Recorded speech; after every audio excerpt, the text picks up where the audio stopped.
have to ask. Okay, I don't mind. Is it ready to rock and roll over there? Do they have it? No, I don't know. Oh, okay. We can get you here.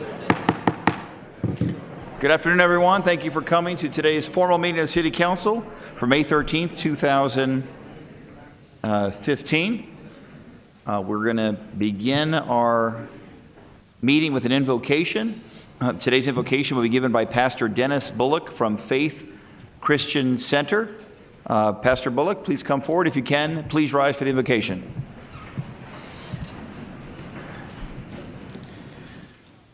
Let's bow our heads. God, we pray for the leadership of Phoenix.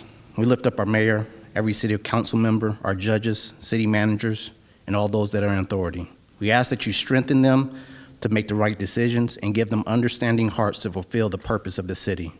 With your presence, your guidance, and your help, let them purpose to regard every individual's opinion as valuable and worthy of consideration, and let ideas, plans, and agendas come into agreement. We pray this in your name. Amen. Amen. Thank you, Pastor Bullock.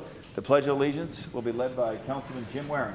Thank you. I pledge allegiance to the flag of the United States of America, to the republic for which it stands, one nation, under God, indivisible, with liberty and justice for all.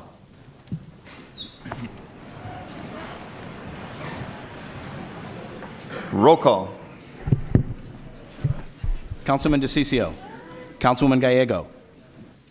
Councilman Gates. Here. Councilman Nowakowski. Here. Councilman Pastor. Councilman Waring.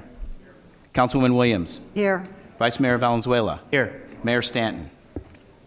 Here.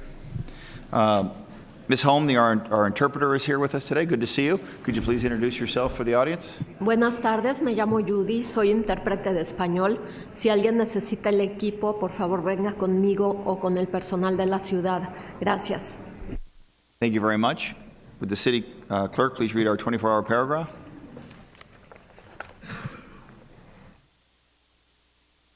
The titles of the following ordinance and resolution numbers on the agenda were available to the public at least 24 hours prior to this council meeting and therefore may be read by title or agenda item only. Ordinances number G6025 through G6033, S41655 through S41735, and resolutions number 21321 through 21325. Thank you very much. Councilman Waring, did you have a chance to review the minutes of the April 15th, 2015 meeting? Yes. Do you have a motion? I move to approve. We have a motion in favor of the minutes. We have a second. All in favor say aye. Aye. Any opposed? Passes unanimously. Do we have a motion on boards and commissions, Vice Mayor? Motion to approve mayor's, boards, and commissions nominations. Second. We have a motion. We have a second. All in favor say aye. Aye. Any opposed? Passes unanimously. Do we have a motion on council member boards? Motion to Commissions? Motion to approve council members, boards, and commissions nominations. Second. We have a motion. We have a second. I'll be voting no on this item just because one of the proposed members is a lobbyist. I made a commitment to vote against lobbyists on boards and commissions, so I just want to make that noted for the record. All in favor say aye. Aye. Any opposed? No. It passes on a 6-to-1 vote. Are there members of the citizens here to be sworn in for service on boards and commissions? Looks like there is a few, so I'll come over and do the swearing in.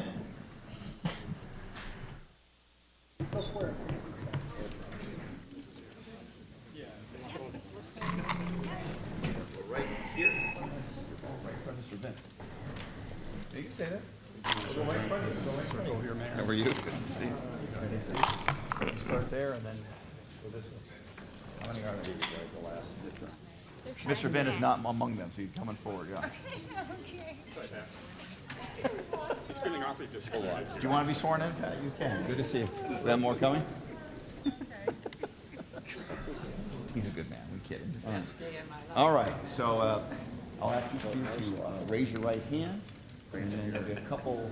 When I go through these ceremony, there'll be a couple blanks there for you to fill in. One is your name, and later on will be the board or commission for which you are being appointed. So please raise your right hand. I say your name. Do solemnly swear that I will support the Constitution of the United States and the Constitution and laws of the state of Arizona, that I will bear true faith and allegiance to the same, and allegiance to the same, and defend them against all enemies, and defend them against all enemies, foreign and domestic, foreign and domestic, and that I will faithfully and that I will faithfully and impartially and impartially discharge the duties discharge the duties of the office of of the office of North Mountain Village Planning Committee. Paradise Valley Village Planning Committee. North Mountain Village Planning Committee. Paradise Valley Village Planning Committee. Pat, jump in. According to the best of my ability. According to the best of my ability. So help me God. You're official. Thanks for your service. So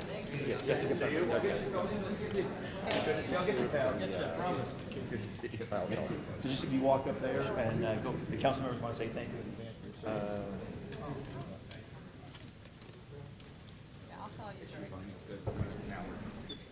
Oh, yeah, you know Doug, yeah, great guy. Thank you for your service. Hey, Jim. Councilman, thank you very much.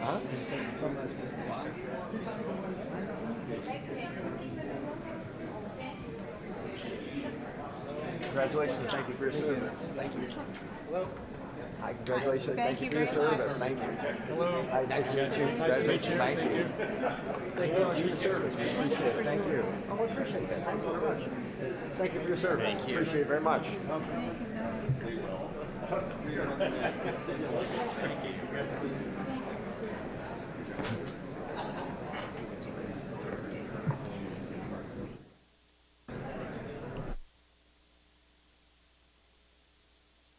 All right. We-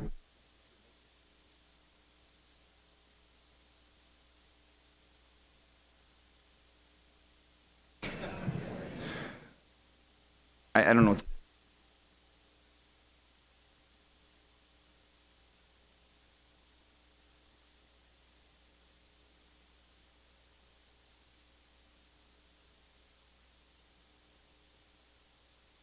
Then all right.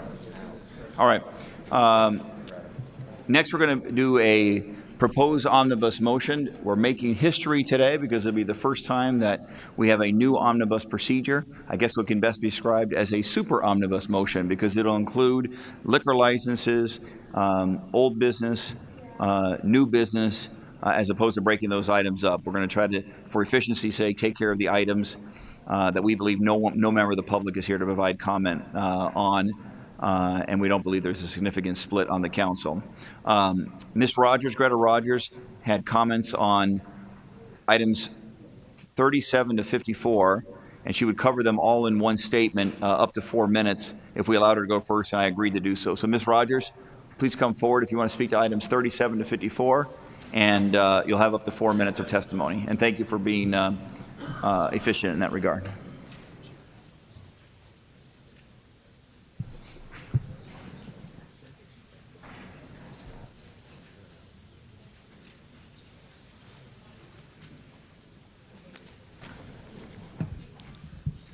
Good afternoon, Council and Mayor. My name is Greta Rogers. 37 to 54 are all new contract authorized items.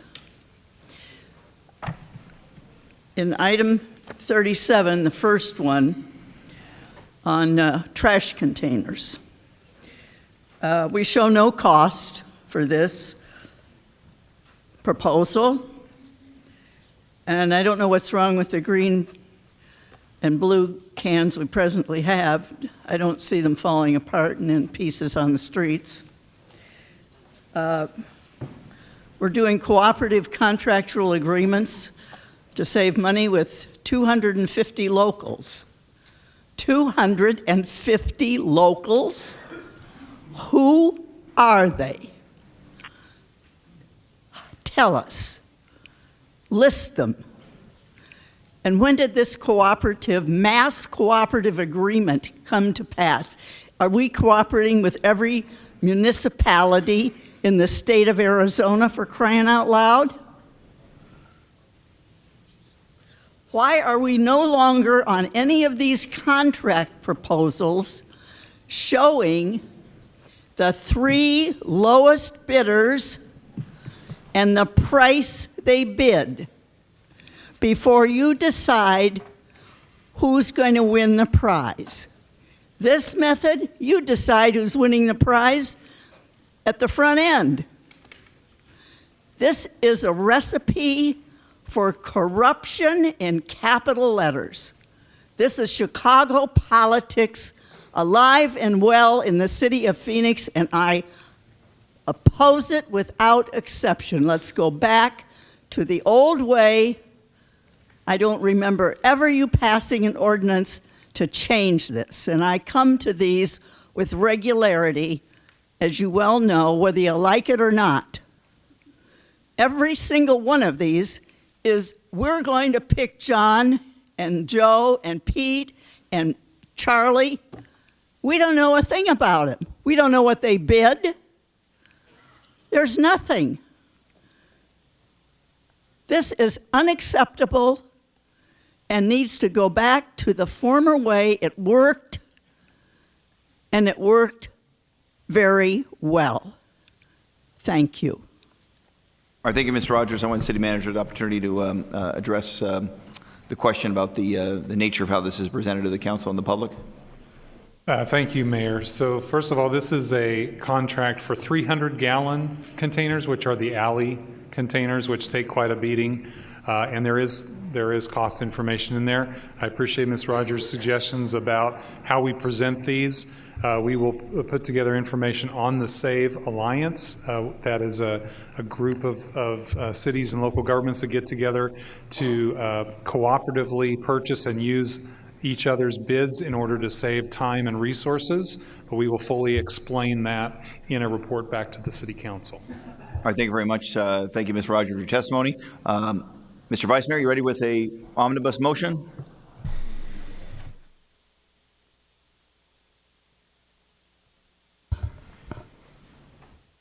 Mayor, we have cards from the public to speak on items 2, 17 through 19, 22, 24, 27, 41, 59, 63, 81, 83, 88, 108, and 109,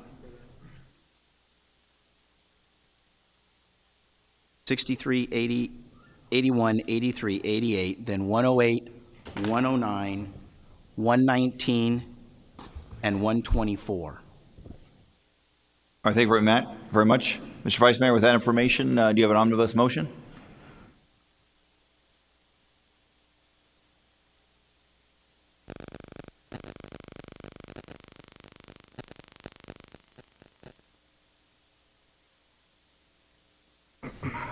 All right. Motion to approve items 1 through 125, except the following. Items 20, all of item 27, 65, 120, and 121. I'm sorry. Let me back up here. Items 65, 120, and 121 have been withdrawn. Items 27, AZ, 66, and 75 are as corrected. Item 79 is to be continued to May 27th, 2015. Item 118 is to be continued to July 1st, 2015. And item 122 is to be continued to June 3rd, 2015. And holding out the following items: 17, 18, 19, 21, 22, 27, AT, AU, AV, and AW, 31,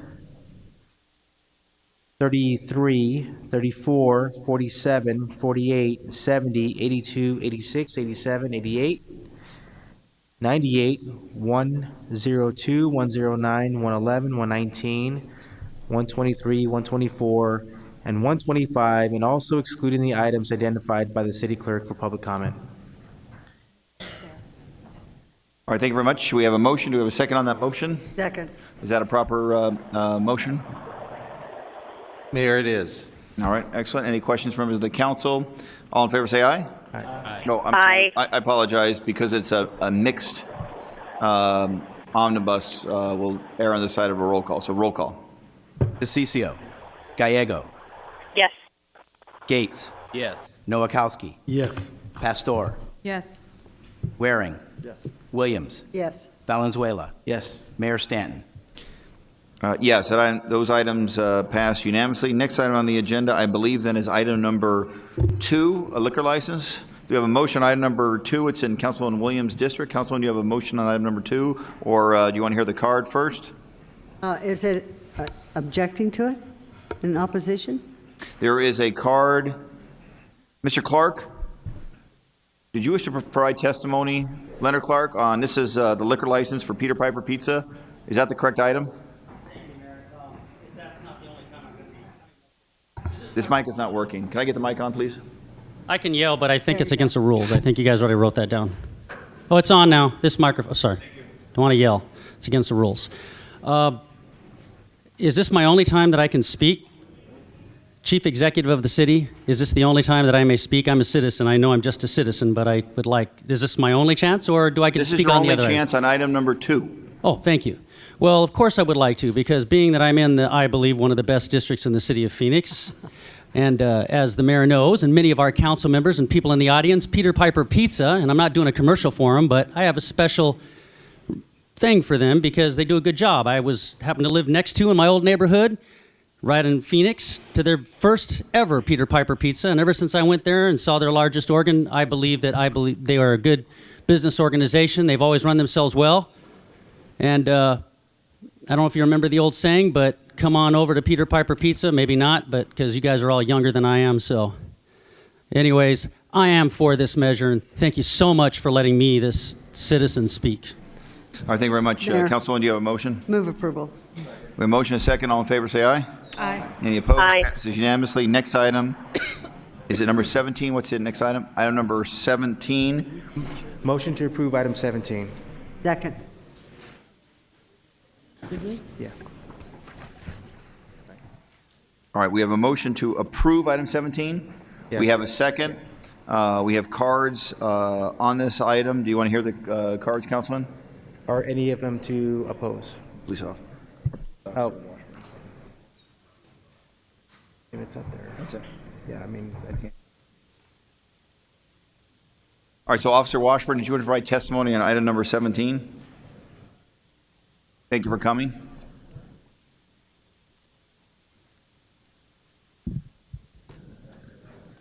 Vice Mayor, Mayor, Council, thank you for allowing me the opportunity to speak.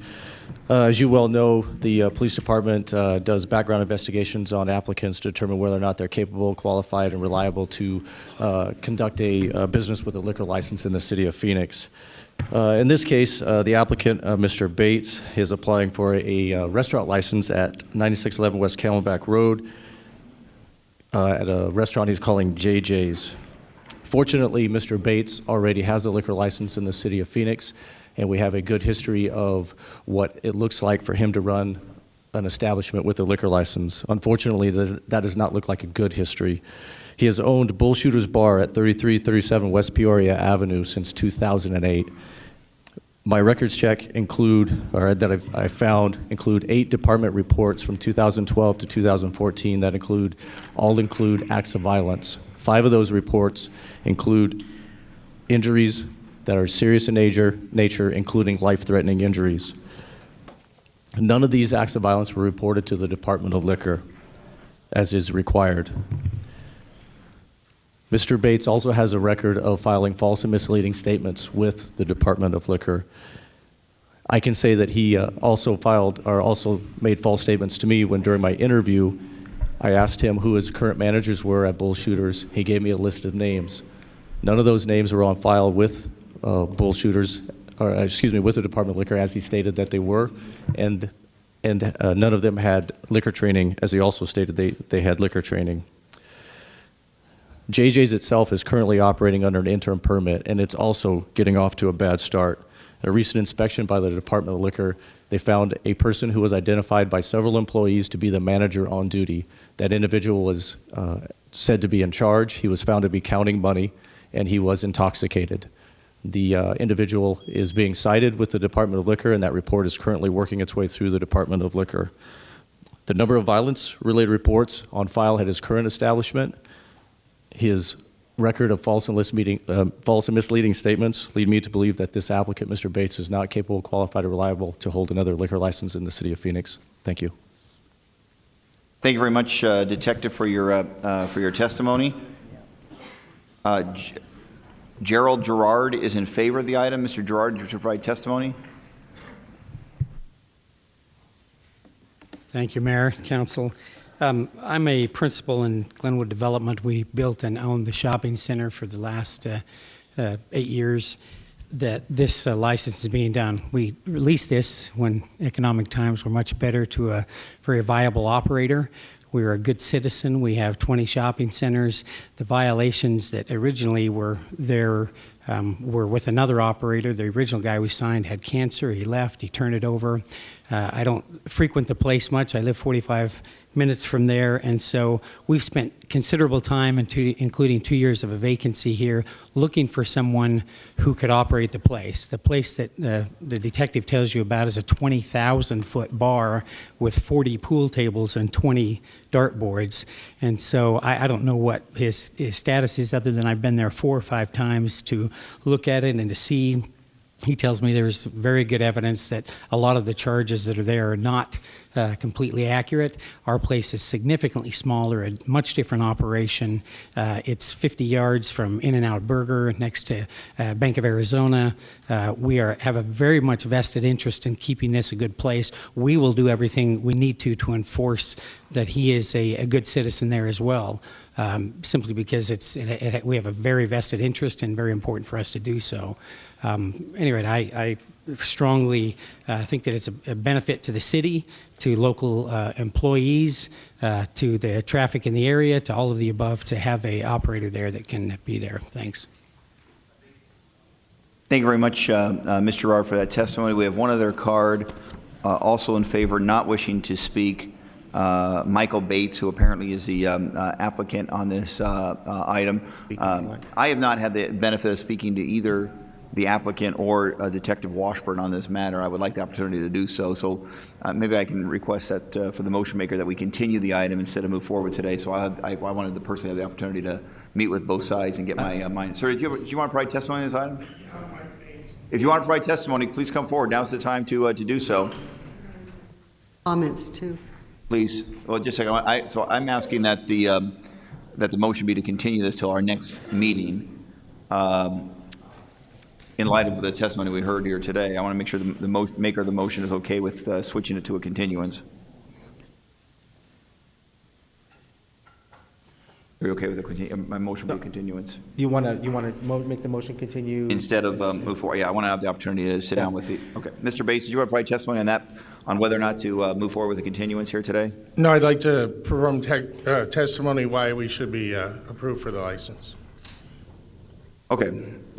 So the current motion on the table, at my request, is that this motion be a motion to continue till our next meeting, which would be what date? May 27th.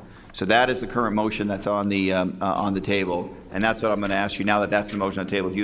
If you would like to make comments on continuance, if it's defeated, then we're going to go back to the underlying motion on the liquor license. I apologize for the confusion, but in light of the testimony I heard, I wasn't comfortable voting on this item at this time. I don't have enough information, frankly. Go ahead. I apologize. I thought I had to fill out the white card, so I would vote that hope that the motion isn't extended. So you're opposed to a continuance? Right. Okay, and you please explain why? Because I'd like to give my information on why I think it should be approved. Okay. Well, the question really is there a timeliness issue? Is there a timeliness issue in terms of receiving a decision from this body on whether to move forward today? Or is it okay if we make a recommendation, a substantive recommendation? Yeah, no, there's no time issue other than, we'd like to move forward with a lot of plans we have. So. Mayor, members of the council, Please, my name yes. is Denise Archibald with the City Clerk Department. If the applicant is amenable to a continuance and you say yes, would you be willing also to sign that on a paperwork that's required for the state? What that would mean would be that we would come back in May 27th, and then you would have time to meet with the council members and then come back, and then they could take a look at the item. Sure, that's fine if that's what you think's best. That's certainly my request in light of the testimony I heard here today. So I had made a motion for a continuance. Do we need a second on that motion? Is there a second on the motion? Councilman Williams, did you want to provide testimony on that motion? I was just going to make some comments because he currently operates at Metro Center. He has been very good with the Block Watch. He's been part of the Metro Business Alliance and he's been very supportive. But if you want to continue this for a week, I fully understand and would support that. And as the motion maker, if I may, I will say I made a motion to approve after doing my own research and diligence. I feel comfortable with having with having this establishment in District 5, but after the testimony by the police officer, I'm okay with the continuance to be sure that my colleagues are also comfortable with it. Okay, motion to continue. Have a second? You have a second? We don't have a second. Can someone second the motion to continue? We have a motion. We have a second. All in favor, say aye. Aye. Any opposed? All right, that item passes. We'll see you then what's the date again, Mr. Clerk? May 27th, this item will be on the agenda again. All right, next item on our agenda is item number 18. Item number 18 is a liquor license in District 6, the Pigs Hideaway. Councilman DeCiccio, we have 3 cards on this item. Do you want to hear the cards first? Yeah, I do. I'd like to hear mostly from the applicant at this point because we've got some concerning information from police on this, and so I'd like to get the applicant to come up and talk. You want the applicant first or the detective first? I think probably the detective first would probably be better. Detective Brendel, do you wish to come forward and provide testimony as to why the police department is recommending disapproval for the Pigs Hideaway in District 6? Good to see you. Mayor, members of the council, thank you. If I may, I'd like to present the same presentation for both items 18 and 19 because they have similar characteristics. That'd be good. Phoenix Police Department recommends denial of this application of both the Pigs Hideaway and the Whining Pig Beer and Wine Bar due to false misleading information and hidden ownership concerns involving the applicant's son, Gregory Malkin. Ms. Pauline Malkin has pending applications for a liquor license in both the city of Phoenix and another one in the city of Scottsdale. These businesses are the Whining Pig Beer and Wine Bar, the Pigs Hideaway, and the Great and Powerful Pig. In the Whining Pig application, it was an individual transfer a license from Gregory Malkin to his mother, Pauline Malkin. The application had a handwritten purchase agreement that said there was an exchange of $15,000 for the liquor license. However, according to the applicant, Pauline Malkin, there was no money that exchanged hands. There was no money that exchanged hands either for the $50,000 worth of inventory. There is no promissory note, and the original lease agreement is still in the name of her son, Gregory Malkin. These facts suggest that Gregory Malkin still has a financial interest to ownership in the business, and that he has not been disclosed as either controlling person or a creditor on the application. In both the Pigs Hideaway in Phoenix and the Great and Powerful Pig located in Scottsdale, Pauline Malkin is the applicant for the LLC, where she has 87% ownership. According to Pauline, her son Gregory wrote the entire operating agreement. He recruited all the investors. However, the signatures approving these investors did not appear to be the signature belonging to Pauline Malkin. In fact, they appear to be belonging to her son Gregory. These signatures are so strikingly different that I consulted with a handwriting examiner who his initial assessment when looking at sampled signatures agreed that the signatures appear to be more like Gregory than his mother Pauline. However, Gregory is not a member of the LLC and does not have authority to make these signatures. He's not an agent, nor does he have power of attorney. There are also Facebook postings and newspaper articles that document Greg, not the applicant, with his self-described plans to open several bars throughout the valley. I indicated some of these notations of the Facebooks in the documents you have in front of you. Gregory does not appear anywhere in any of these applications. He has a history of violations when he practiced law from the Arizona State Bar. 2011, he was placed on probation for 2 years for violations of rules. In 2014, his state bar license was suspended for violation of Arizona rules of professional conduct. He was ordered to pay restitution and agreed to the state bar that he would no longer practice law.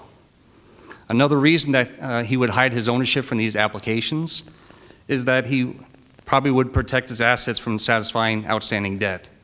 As of this date, Gregory is legally responsible for several unsatisfied civil liabilities. These include a federal tax lien and a civil judgment.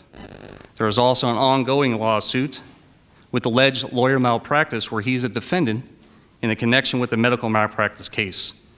This act of transferring his assets in order to avoid the satisfaction of debt is considered both illegal and fraudulent.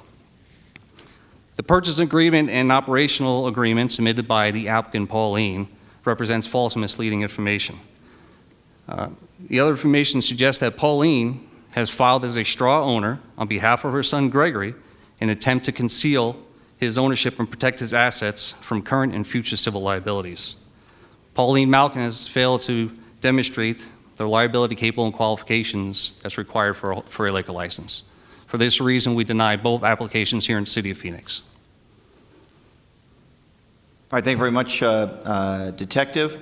Councilman, you want to move on to the applicant at this point? I do, and that's about as thorough as a presentation I've ever heard, so congratulations on that. I do have one question, too, if you could also bring up the fact, oh, sorry, Mayor.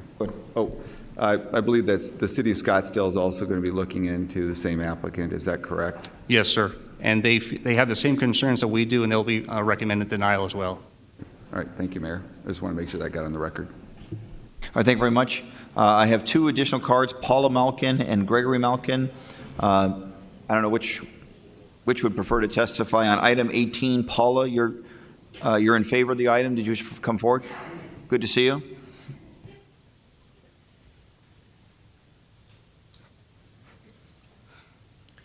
Mr. Mayor and City Council, members, thank you for giving me the opportunity to be here today. Sorry. I would like to start by saying that I am the person applying for the liquor license, not my son Gregory. As Detective Brindle's report speculates, I am the owner of the Pigs Meow and the majority shareholder of the Pig Projects LLC. While I understand the detective is doing his job, he has expressed an adamant disdain for my son, and it has been made very clear that his personal opinion has affected his report and his recommendation for disapproval. I'm a 56-year-old woman. I have never committed a crime in my life. I have 3 children. My eldest has a PhD in chemistry. My middle is a JD, and my daughter has a bachelor degree in liberal arts.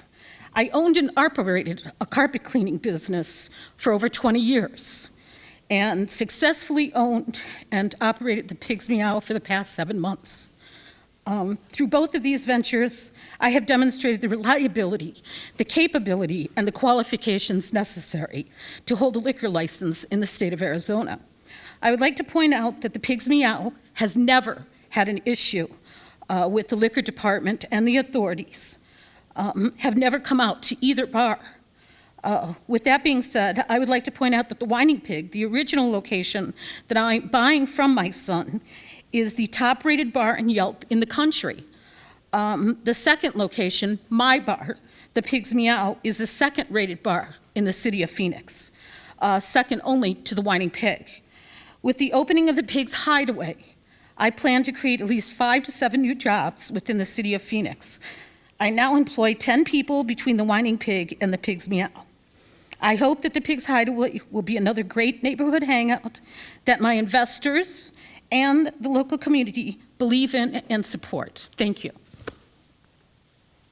All right, thank you, Ms. Malkin. Councilman, do you have questions for Ms. Malkin? Gregory Malkin, did you provide testimony on 18 as well? Please come forward.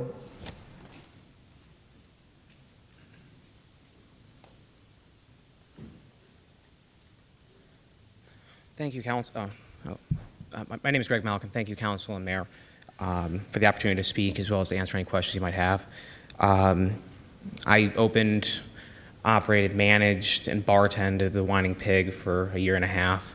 My mother helped me manage the Whining Pig when we first started out, and she wanted to open her own bar, so I actually loaned her the money for the Pigs Meow that she opened. If you go on Yelp and you look at our reviews, you'll see that the most commented thing on Yelp is not craft beer or anything else. It's actually my name. It's me. As the owner, people recognize me. I am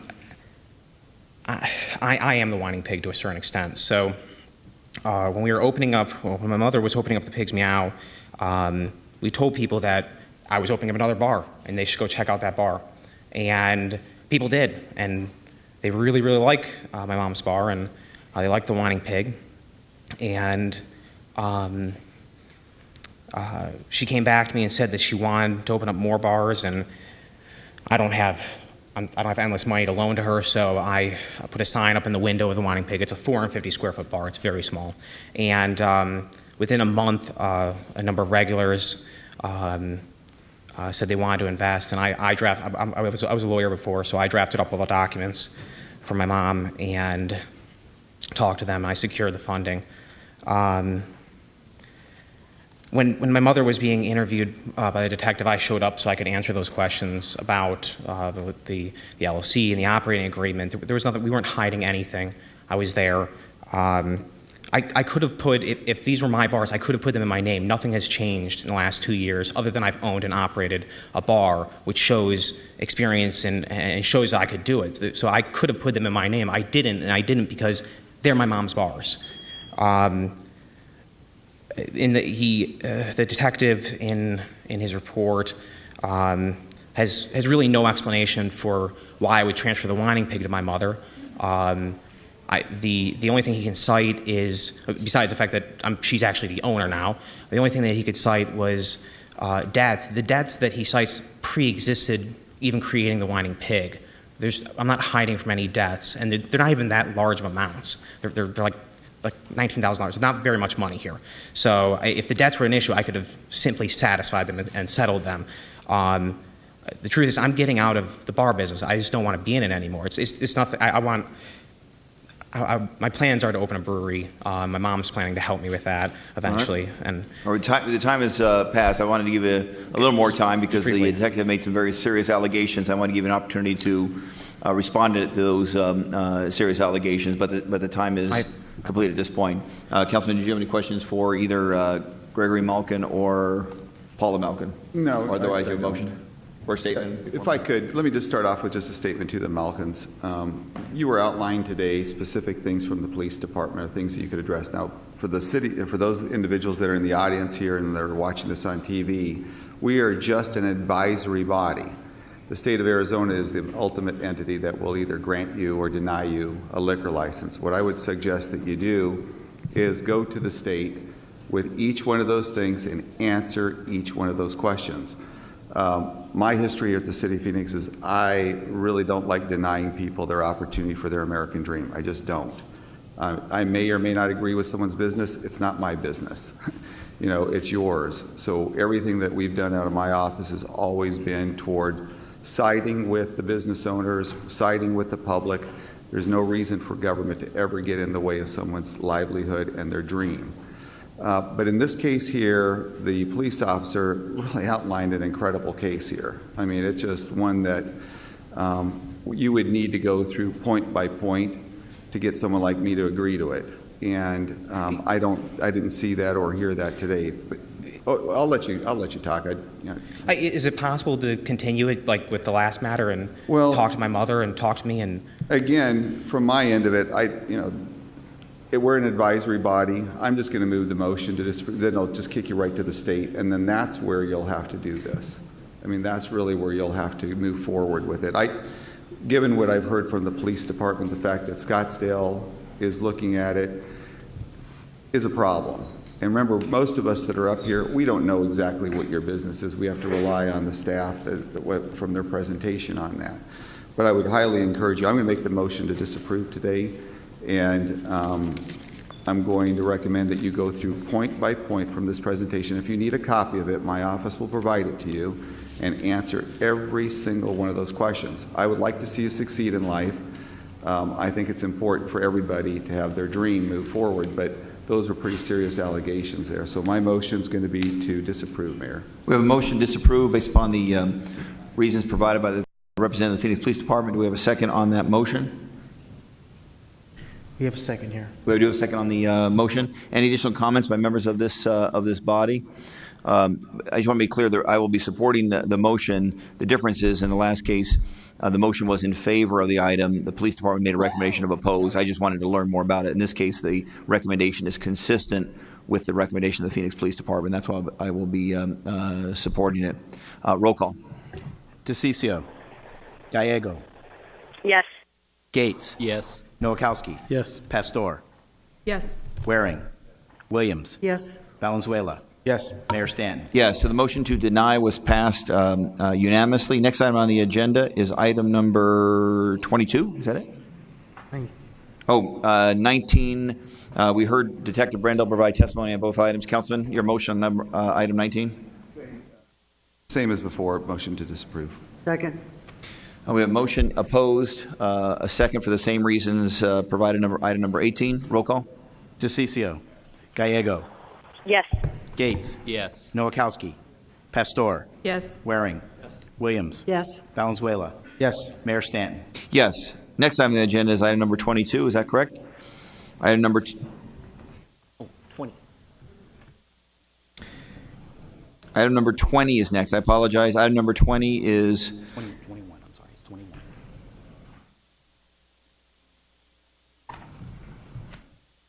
okay.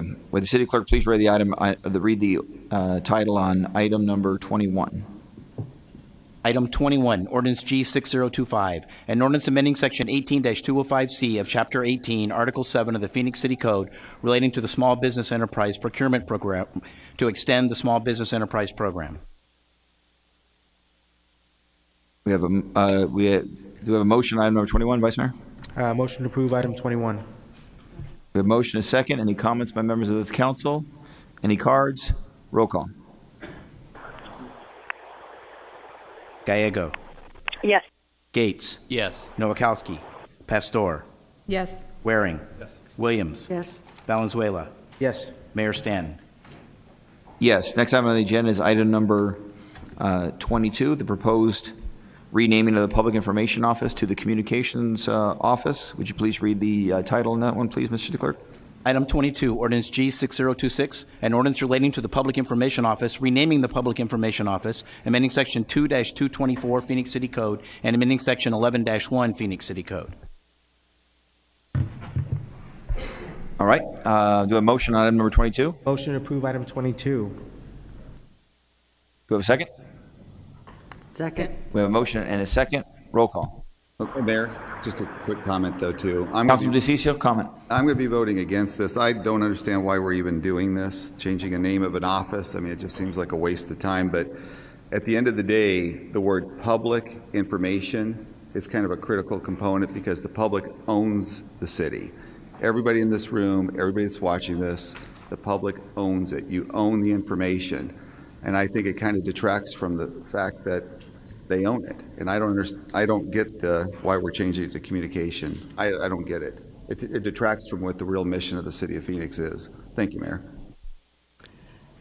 Thank you very much. We do have one card on this item. I apologize. The card was just handed to me. Mr. Leonard Clark, did you provide testimony on item number 22? Thank you, Mayor and council members. I'm a citizen of Phoenix. My name is Leonard Clark, and I guess sometimes that's why I like to come down here personally. I like all of you. We may not always agree politically, but I find myself strangely agreeing with the councilperson Sal DeCiccio from District 6.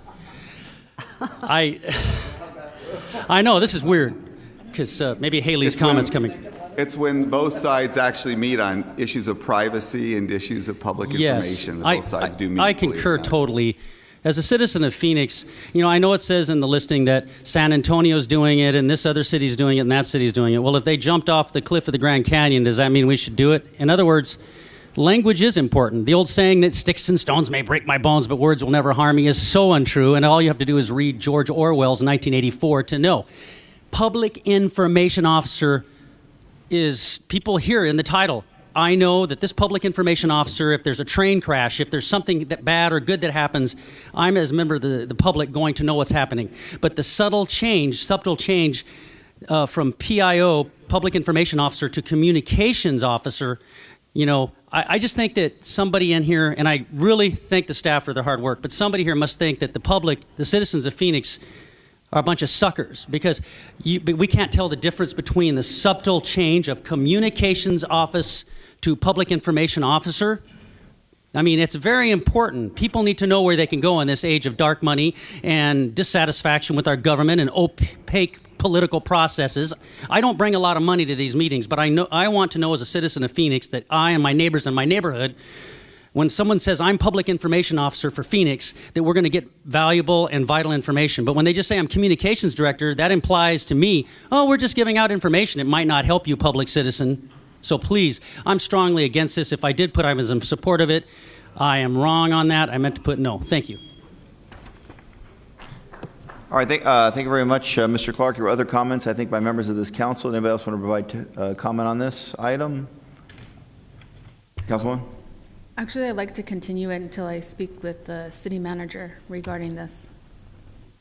Okay, so there was a request for a continuance. Do we have a second on the motion to continue this? Second. We have a motion and a second to continue the item till the next meeting, I'm assuming? Okay, so the motion is to continue it till the next meeting. All in favor, say aye. Aye. Any opposed? With one no, so I think it's 7-1. Next item, Ms. City Clerk. Item 24 is the next one. Okay, item number 24, do a motion on item number 24. Motion to approve item 24. Okay, we have a motion in favor of item number 24. We have a couple cards on this item. One in favor, one opposed. Ms. Jakubek, you're opposed to the item? You should provide up to 2 minutes of testimony? Yes, please. Please. Thank you for letting me speak, Mayor and the council. My name is Julie Jakubek. I own the business 2 doors down at 4650 East Thomas Road. It's an Allstate insurance agency. I own the building and the business. And a coffee shop in that location would be great, but there is a coffee shop across the street. And so that's what I brought the owner of the coffee shop. Her name is Aisha. She's right here. And I just don't understand why there needs to be competition of 2 coffee shops right across from the street from each other. Her location is 4613 East Thomas Road, and this would be 4602 East Thomas Road. Thank you. All right, thank you very much. I only have one other card from Mr. Jarvis. Did you usually provide testimony on the side of Mr. Jarvis? Thank you. Up to 2 minutes. Thank you, Mr. Mayor, members of the council. Competition is the American way, first of all. Secondly, this coffee shop, this restaurant, is intended to enhance the symbiotic relationship between various tenants of an office building. The office building was originally designed by the Whiting family as their personal office building for Kaibab Industries, and therefore it had a great amount of interior space that office building typically wouldn't have, that had no window access because, again, it was like the family's living room. That, of course, has now gone away, and we've got a new owner. This new owner does not need the entire building for its own business and is going to have a number of tenants. The idea is that this interior space will be a symbiotic kind of space where there will be a number of businesses interacting with one another, coming up with new business ideas, and the coffee shop / restaurant is intended during the day to be an extension of that. At nighttime, of course, it'll be open also, and that would be a nice neighborhood amenity for the neighborhood to the north, a walk-to kind of restaurant, not on the south side of Thomas Road, but on the north. Be happy to answer any questions you may have. Thank you very much. Any questions for Mr. Jarvis or Ms. Jakubek? Councilman, it's your District 6. I'm going to make the motion to approve this, Mayor. I mean, first of all, if we got into the business of telling people what their business is, we'd have a real problem here. I mean, just because there's a coffee shop coming in across the street, even the worst case scenario, it just would be beyond our bounds, and I think that's not even legal. We can stop doing that. So I'm going to make a motion to go forward and approve this, Mayor. All right, we have a motion, we have a second. Any additional comments? Roll call. DeCiccio. Gallego. Yes. Gates. Yes. Noakowski. Pastor. Yes. Waring. Williams. Yes. Valenzuela. Yes. Mayor Stanton. Yes, so the item passes unanimously. Next item on the agenda is item number 27, I believe. Is that correct? Item number 7 is payment ordinance. I know we have a request for some individual votes on some of the payment ordinance. Mr. Clark, did you just provide testimony overall on item number 27, or do you have a particular item within 27, the payment ordinance, that you wish to provide testimony on? Thank you, Mayor and Council members. My name is Leonard Clark. I'm a resident of Phoenix, and yes, I do have specific items I wanted to speak on. The first one was item 27B, I believe, equipment needed by animal cruelty liaison officers that we have. So I guess before Animal Control Services can get there, because of their, in my opinion, underfunding, we have to have equipment to help animals that are abused or suffering, basic equipment like that. I hope you'll support it, but I'll just go ahead to the next two items to save time. Item AH, $15,000 for Arizona Correctional Industries water locking devices. My only concern is I'm going to go ahead as a citizen and say I agree that you vote to say yes to this. My only concern is I'm hoping that it's giving a rehabilitational benefit to the people that are in prison making it, and it's not some corporation under the private corporate industry, private prison industry, just making money off of their labor. And then finally, I just want to strongly support this last item, AZ, I guess the item to designate firefighters for complete resolution of claims relating to grievance 3177 filed by the Phoenix Firefighters Association, number 49. Strongly hope you will agree and vote yes for that. Our firefighters always have to fight for everything they get. When it was chemicals poisoning their bodies and then their wives having to go to the legislature, now here they are asking to get this grievance resolved. I strongly support our Phoenix firefighters. They put their lives on the line, whether you're a Phoenix officer or a firefighter, and I hope you'll support that. Thank you. All right, thank you very much, Mr. Clark. Mr. Vice Mayor, do we have a motion on item number 27, knowing that we have to hold out some of the items? A motion to approve item 27, holding out AT, AV, AW, AU will be withdrawn. All right, we have a... Yeah, so motion to approve item 27, holding out AT, AU, AV, and AW, noting that AU will be withdrawn. Second. Any other additional changes to the payment ordinance motion, Councilman?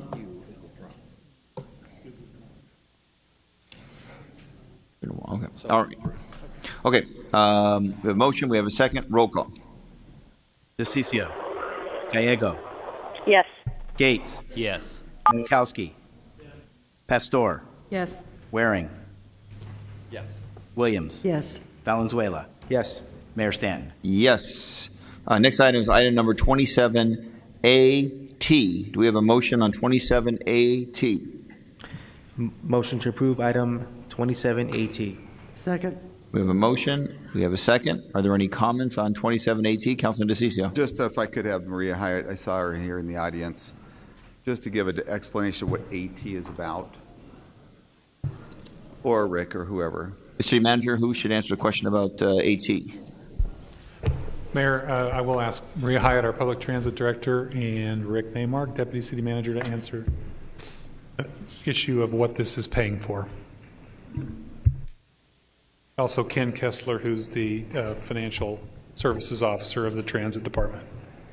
Mayor, Councilman DeCiccio, PFM was hired originally to prepare a financial model that we use to test our assumptions and to build the financial plan for the transportation initiative.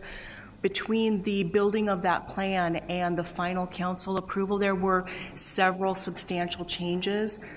We wanted to be sure that the model was still financially sound based on those changes and asked for the review of it. So it was a one-time review of the model that was prepared by PFM, and that model will also be able for us to be used for years and years continuing if the transportation initiative is approved by the voters. So what we voted on, we're still not clear as to what the final financial impact of that's going to be. That's what you're doing right now. That's what I heard. No. Mayor, Councilman DeCiccio, when we present something to you, we want to make sure that we have good projections of how the money that will be raised through the transportation tax, how it will play out over time, and what certain things will be costed. So, as an example, at the last meeting, you asked a question about the additional bonding.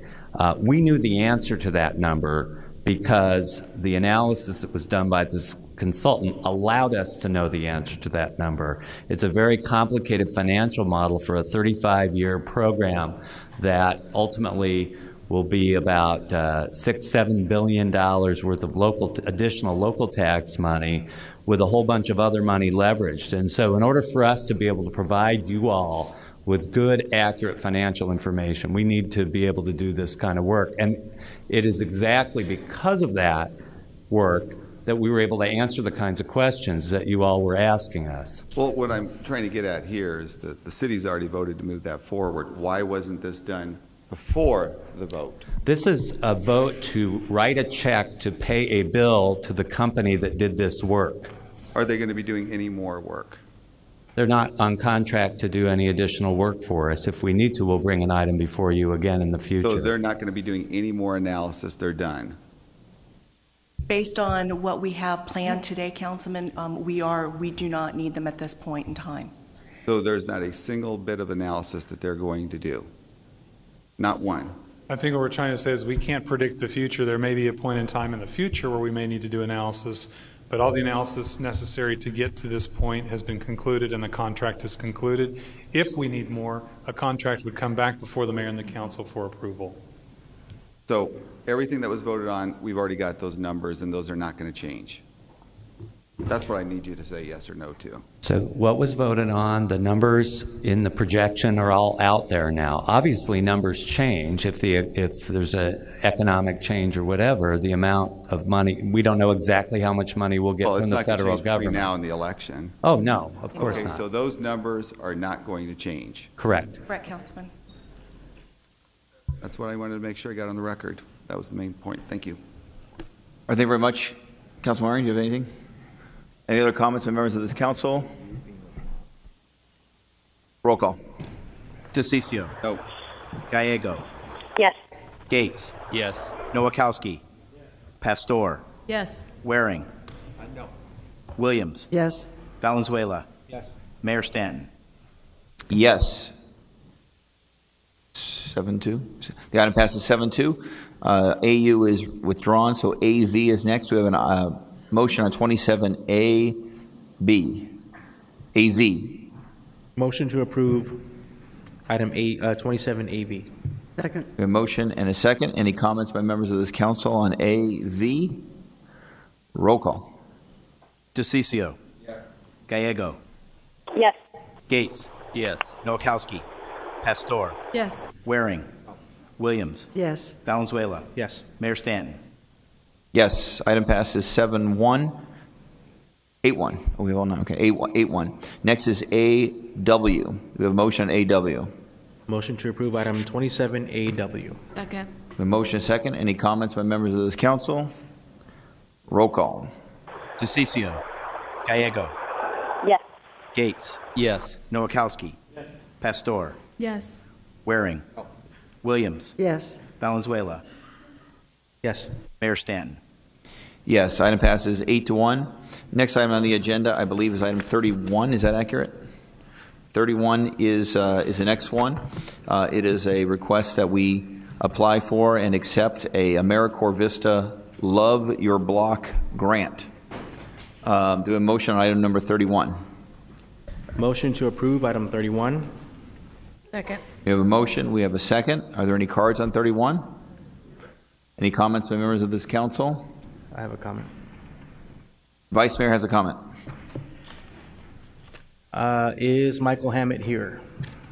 Yeah, Michael is in the back there. First, I want to recognize Michael Hammett. I want to thank you, Michael. Michael runs our city, he is our city volunteer coordinator. He has shown his commitment to our city for many years. And if you just spend 2 minutes with this man, you will see the high level of integrity, commitment, and all things good coming from this person. He's a great reflection of the city of Phoenix, and this is a great position for him to be in. He has a wide capacity. Before this position, he was one of our public information officers. Recently, we just celebrated the AmeriCorps Group and Vistas, and this is a step in that direction to just show that the city of Phoenix does value programs like this. We have a place for these volunteers, and I'm in full support. Thank you very much, Vice Mayor. Roll call. DeCiccio. Yes. Gallego. Yes. Gates. Yes. Nowakowski. Yes. Pastor. Yes. Waring. No. Williams. Yes. Valenzuela. Yes. Mayor Stanton. Yes, the item passes on an 8-1 vote.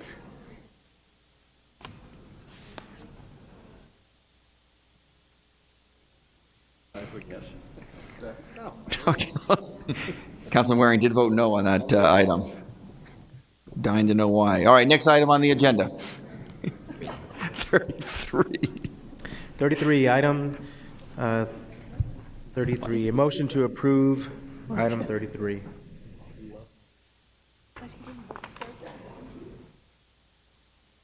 Second.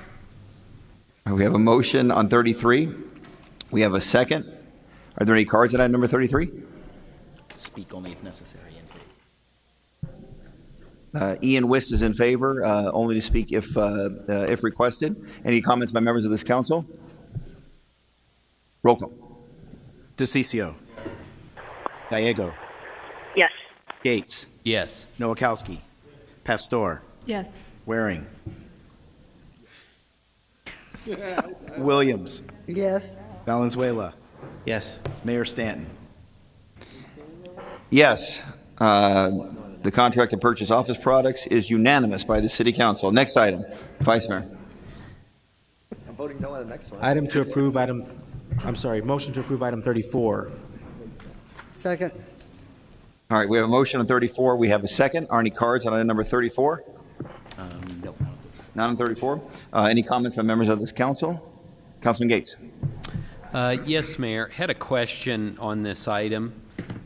This is to hire an executive search firm for recruiting a new director of human resources. And the amount that's listed on here is $25,000 for this contract. I was wondering if you could tell me how much we spent in 2009 to recruit a city manager. Mayor, Councilman Gates, I'm going to have to go on memory here. I think it was in the 21,000 range in 09, and it was more than that in 11, or I'm sorry, in 13. Mary, thank you. Assistant HR Director Mary Kyle has sprung to my rescue here. Mary? So the question was for 2009, is that correct? Yeah, and then the follow-up is for 2013 as well. Okay. So in 2009, the contract amount was $28,000, but the actual expenditures were $26,000, just slightly over 26. In 2013, the contract was for $20,000 plus travel expenses for the search firm that did that for us. So the total on that one was $29,000 that we paid on that one. Mayor, given that we only spent $26,000 to hire a city manager in 09 and $29,000 in 2013 to hire a city manager, I can't support spending $25,000 to hire an HR director. Thank you, Mayor. All right, thank you very much. Councilman Warren? I'm the one who pulled this, and I wasn't going to speak about this, but but the Councilman Gates raised the points that I thought were pretty clear. And I'm just not, having been on things where we use search firms now, I'm not convinced we're going to get applicants we weren't going to get anyway. I wasn't convinced. Maybe you guys had a different experience. I'm not convinced we were going to learn more about those applicants than they wouldn't have anyway. I think I'll just leave it at that. I just don't know that this is a productive use of the 25 grand. Thank you. Thank you very much. I was going to ask City Manager maybe to explain why he's recommending a search firm for this particular position. Thank you, Mayor. We have not, as a practice in the last 2 years, used search firms because we are sensitive to the costs. And generally speaking, our HR department is able to do adequate recruitment for the types of executives that we are recruiting. There are actually 2 on the agenda today that are an exception from that. In this case, the issue here is that the Human Resources Department is our recruitment firm, and so it's a conflict for our Human Resources Department to have connection with recruiting the boss of the Human Resources Department. And so in order to keep that process separate and segregated from that, we do need to hire an executive search firm for that reason. It's not that there's anything extra special about human resources, it's just we have to do it that way in order to make sure that there's not a conflict with our employees. In the second case of the aviation department, that is a very specialized area that does require a firm that would know that. That's coming up later, and I can address that at that time. But in this case, we do need a firm to assist us because it is recruiting for the very department that does our recruitments. Thank you very much. Councilman Warren, please. Well, I guess just in the limited experience I've had with using these search firms, or we have had with using these search firms, I just felt like we got clients who are also clients of the person we hired to do the search. So I'm not sure that took away some of our angst over who's doing the search. I really don't understand why the law department can't do this. I mean, really, doing the search, I'm not sure what that entails if we do it internally. Is it posting it on the website and then word circulates, or contacting national organizations of human resource people? I just don't know how there's a conflict there. I understand this would ultimately be the people doing it, their superior, but it just seems like there are forms that we already use. We have previous searches of this. It seems like we use that information, give it to the law department, and they could do it. I mean, why couldn't that happen? Mayor, Councilman Waring, these are time intensive. I wouldn't recommend the law department do it because we need the law department to be practicing law and not recruiting for executives. And it is just a matter of both appearance and substance that we separate our Human Resources Department employees, some of whom may apply for the job, from the recruitment for that ultimate position. All right, any additional comments or questions? Councilman Gates, please. And I understand the city manager's reasoning for this. It just seems to me that we might be able to, utilize HR department in another government entity in the state to handle it, and we could reciprocate for them at some point down the road. So again, while I appreciate it, I think that there's other ways to address it, and I will be voting no. Thank you, Mayor. Mayor? Councilman? And to Councilman Gates, I'm generally not opposed to using a search firm because sometimes they do bring some level of expertise. But one of the things that Councilman Waring and both Councilman Gates brought up was looking at other entities, other cities or other governments that are out there. I think it just makes total sense to be able to do that. And that helps you with the potential conflict of interest, especially with this department. And it's a good way of building a relationship with another city. And to Councilman Waring's point, in the past, and that's why I'm very conflicted on this one. I think I'm going to vote yes because I've generally voted that. Well, I think I'm going to. But it's just that in the past, it just seems that they bring their own clients to the table rather than really doing a real extensive search out there. And so if you could, even if it's on this case or the other ones bringing forward, strongly recommend that we really dig deep into those individuals that do get hired. The other point, and it's very interesting that we're willing to do that with an HR person, but did we do a search firm? Did we bring a search firm in for a judge, which is like our number 2 person in the city? Did we hire a search firm for that?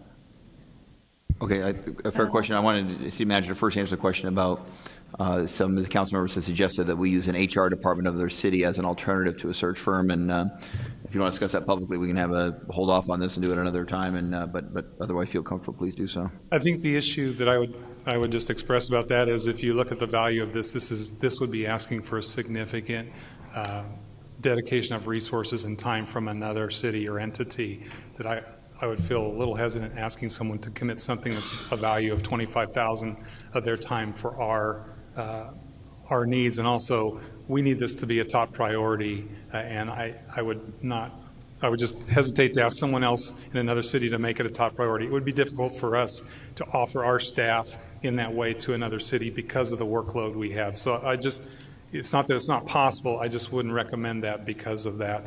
And Mayor, we did not hire a search firm.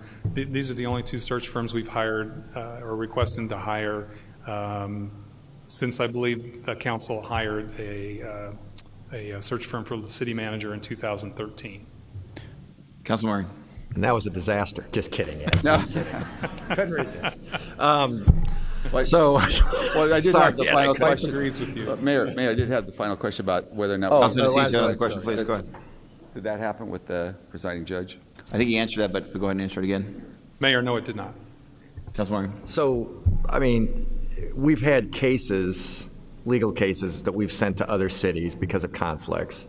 And I presume they probably send some to us too. I can't remember an exact instance, but in any case, wouldn't every city in Arizona then not be able to just search for an HR person for themselves? So it just seems like reciprocal agreements wouldn't be that hard to come by, given everybody would be in the same ethical box then if this is the rule on this particular hire.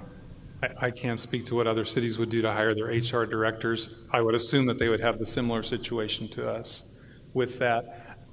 My recommendation would be that we hire a search firm because of the time in which we need the dedicated resources to do it, and because of the issues within our organization where we need to have that segregation of duties. All right, our Assistant City Manager, I think, has a point he wants to make. Assistant City Manager Dohoney. Thank you, Mayor and members of council. If we were to engage another city government in order to do this, it would pose a conflict as well, because you could very well have members that work for that particular government that want to apply for the job, and now you're asking them to be in control of the pool of applicants that gets presented to the city manager for consideration. It would be inappropriate to do that. Thank you very much. Any additional questions by members of this council? Just comment. Oh, sorry. Council, Vice Mayor and then Councilman DeCiccio. I'm supporting this item.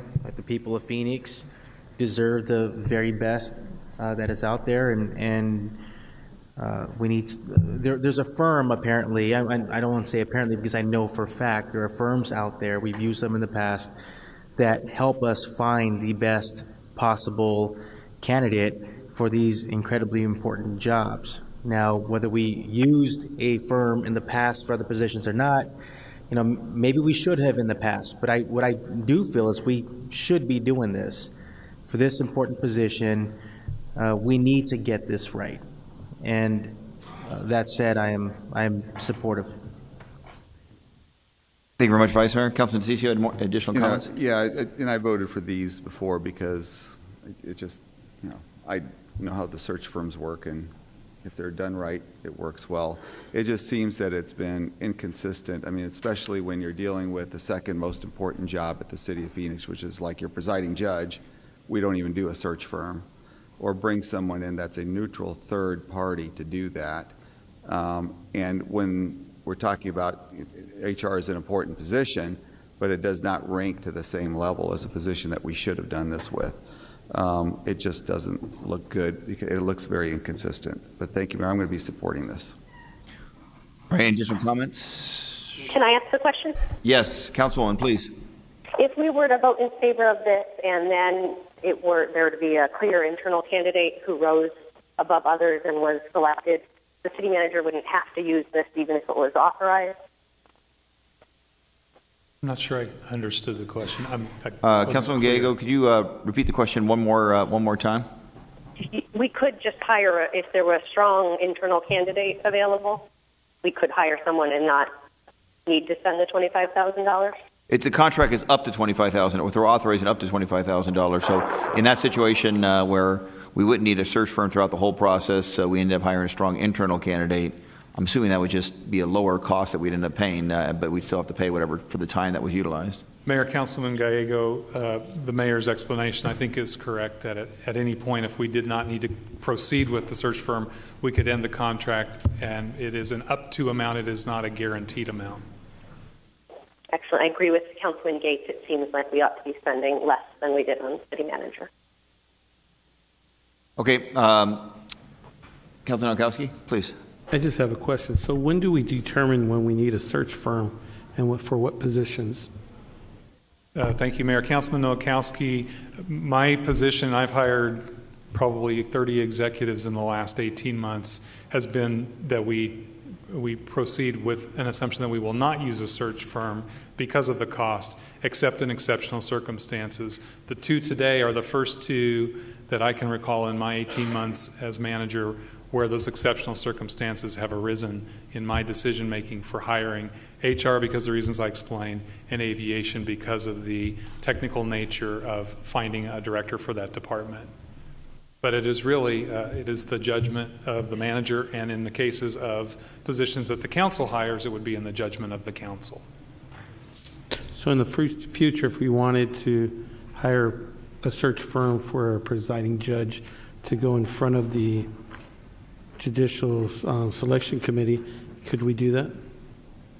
Mayor, Councilman Nowakowski, that would certainly, my opinion would be that would be within the purview of the council to authorize that in the same way that you authorized the search firm to assist you in hiring the city managers previously. Thank you. Mayor, Councilman Nowakowski, to the extent that there's the selection of judges, that is set forth, that process is set forth in the city code. So that would require a change in the city code as how we go out and select judges, but through the Judicial Selection Advisory Board. That's getting applicants, not the selection. So basically, a search firm is actually trying to find those applicants to apply for that position, and then the selection committee would actually select from that pool of applicants, right?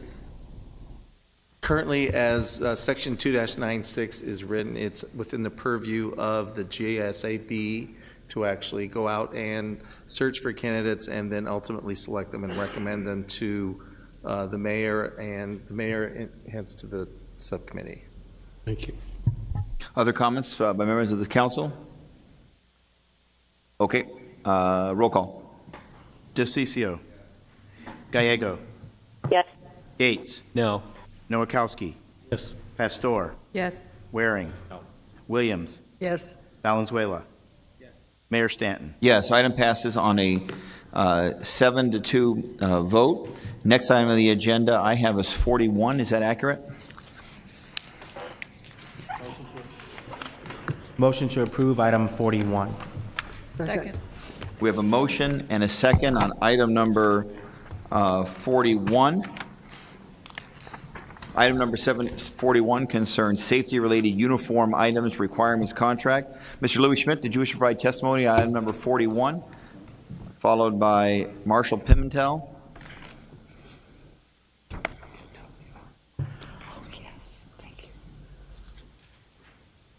And then I think, everybody's given to you. Yes. So you have 4 cards. Barry McCain, you want to give your time to Louis Schmidt? That one too, yes, Mayor. I think What's that? there's 4 of them. Yes. Rich Santos, you want to give your time to, Yeah, Rich had to leave, but yeah, all those are together, Mayor. go ahead. So I'm going to have, this is Marshall Pimentel. He's just going to put this on for demonstration purposes. So the reason we're here today, sorry that I have to ruin your motion that you guys wanted to do at the beginning, try to count, get everything at once, but sometimes we have to do what we have to do. Anyways, my name is Louis Schmidt, President of ASME Local 2384. And a couple weeks ago, the City Council had a vote on some uniforms, and it was for lifeguard uniforms, but there was a council member who voted no against it. So because of that motivated me that we had to come up on this item today to make sure that we spoke to the council so that you guys could understand, that this is not just an item number that you saw on there with an expense. There is a need for what Marshall was wearing today. This is what some of your employees in the city of Phoenix have to wear for safety.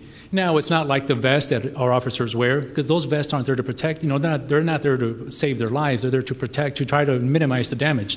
This is not going to save an employee's life, but this will limit the damage when accidents happen. This is this is called a Category 2 suit, Category 4. There's different categories. But this is something vital for employees to wear, because these employees put their lives on the line every day. They're not like police and fire officers, but these employees put their lives on the line doing work that's behind the scenes. It takes less than 4 milliamps to stop the human heart. Now, 4 milliamps, that's 0.004. That's tiny. I mean, look at a 13-watt bulb that all you guys use in your homes for these energy efficiency bulbs. This is, 4 milliamps. It's minuscule compared to that. So it goes to show you that electricity is dangerous. But city employees put their lives on the line, doing the type of work that they do. They're in all the departments. They're in the water department. If the electricians, if the employees in the water department aren't doing their job and the electricity runs out and the generators don't come on, then what's going to happen? We all know that about the Palo Verde nuclear power plant here in the west part of the county. If the work that these employees aren't doing, like this gentleman right here, if he doesn't do his job correctly, then that water will not get to those cooling towers. Now, I give the city manager credit, because you have been going out to the different, highlighting what the employees do, which is needed, because sometimes the public doesn't know what we do. But, when we don't do our work, it will impact the public. So these uniforms, which you're voting on today, it's hopefully it's going to save our lives when those accidents happen. We wanted to do a demonstration for you today, but the powers that be in labor relations wouldn't make that possible. And you know what? I forgot I do have a handout for the mayor and the city council. If you could just bear with me real quick, I left it up here.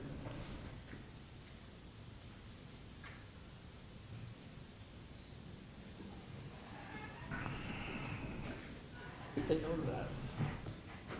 Most exciting thing we've had in a meeting in a long time. They all want to know what you were going to do to them. That they wouldn't let you do.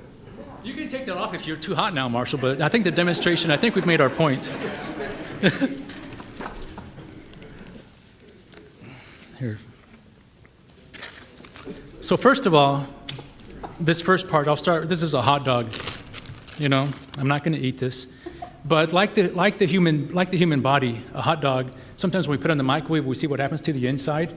When I get shocked and I'm an electrician for the city of Phoenix, but when I get shocked, it just looks like nothing's happened. But until you actually look at this is black, because for purposes, I intentionally made this where I could shock it. But you can see when I open up the inside, it's black. Well, that's what happens when a human being gets shocked. You're cooked from the inside out. And that's why it's necessary to make sure that we wear the proper PPE, because we want to be safe. So that's one demonstration. If you look at the other items I handed you, and again, this would have been so much more, it would have been better having it on the screen, but labor relations would not allow that. So if you turn over to the second page, you'll see the uniform that the employees wear sometimes. And this is what's required to do the work. So an employee would put this on. Please follow me, this employee would put this on to make sure that when they're energizing or de-energizing some medium voltage gear or higher voltage gear, that it's done in a safe manner. And trust me, even when you put all of the equipment on, you're still prone to accidents, because you don't know what's behind the gear, you don't know how old it is, or if there's any malfunctions in the gear. But that's why it's important to make sure that you're properly suited. And the next page, you'll see an injury. There's just a hand, and you'll see the hand's got this person got a severe shock, came into contact with severe, and you can see it just burned. This is only after a few days. Your hand swells up, and you end up having to cut. You have to graft your skin and cut it, because you bloat like that hot dog. You bloat. So this is ugly. If you turn to the next page, this is just a human being you see the flash happen to his face. And I'm not trying to, discuss the council or whatever, or scare the public. In the very last picture, you'll see a human being, a few days after that. So this is why it's important to have proper safety equipment for our employees. And I have to give David Matthews credit, the safety person for the city of Phoenix. He understands the nature of this. And I didn't put this request through him, it was through somebody else. But we need to make sure that the city of Phoenix understands. We put our lives on the line. Do we brag about it? No. But because of the way the council voted a couple weeks ago, we have to come in here to make sure that you guys understand You know, we're not heroes. We're not, you know, we're not trying to ask for trophies. But the employees in the city of Phoenix deserve to work in a safe environment. And we have other departments who need to come into compliance, and we're going to work some of those issues out with them. But so that's why we're here today, just to show you the importance of having proper PPE and why we have to approve this item. It shouldn't be contentious, as the other issue was about whether or not to hire a hiring firm. Because at the end of the day, this is not about politics. This is not about me. This is not about, you know, this is about the employees in the field doing the work that make you guys look good, doing the work that keep the citizens, keep these lights on, everything. And these, even at City Hall, people have to put this on, but we do it when you guys aren't even around. You don't even know when we do our service. So again, I hope this is a unanimous vote. But I want to stress I know you're tired, Mr. City Manager, but I want to stress thank you for what you're doing, with the outreach that you are doing to employees. But we ask for unanimous approval of this item. And now you see the dangers. But I'm telling you, the visuals have been so much better because it happens in less than, it doesn't even take 1 second for something to blow up. And when it does, the temperature is over 3,000 degrees instantaneous, just like that. And you may laugh, or it might be a joke, but this is serious. It'll melt copper, metal. So again, thank you for your time. We ask for approval of this item, and I want to thank all the employees out there, no matter what you're doing. Thank you for making the city shine and look great. Thank you, Mayor. Thank you very much, President Schmidt. These pictures are obviously shocking. These are not Phoenix employees. These are representative of what could happen to Phoenix employees. Well, since you brought that up, no, these are not city employees, but in 2007, we did have one serious employee who never came back, and this employee will never come back to life. I mean, he didn't pass away, but he didn't come back to work because he couldn't. Wow. He was involved in a serious accident, but no, they're not city employees. Thank you, Mayor. All right, thank you very much. Mr. Pimentel, in addition to wearing the safety gear, did you want to say anything as well? Okay. Any comments from members of this council? Would anyone like to try on the safety gear?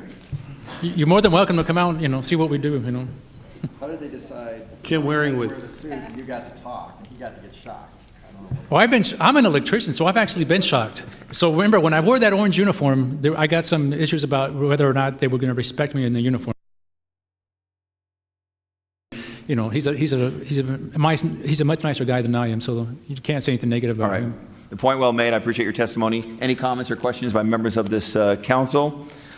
No, just safety first. And I appreciate you using this time in the way that you did. Thank you for putting on the suit, Mr.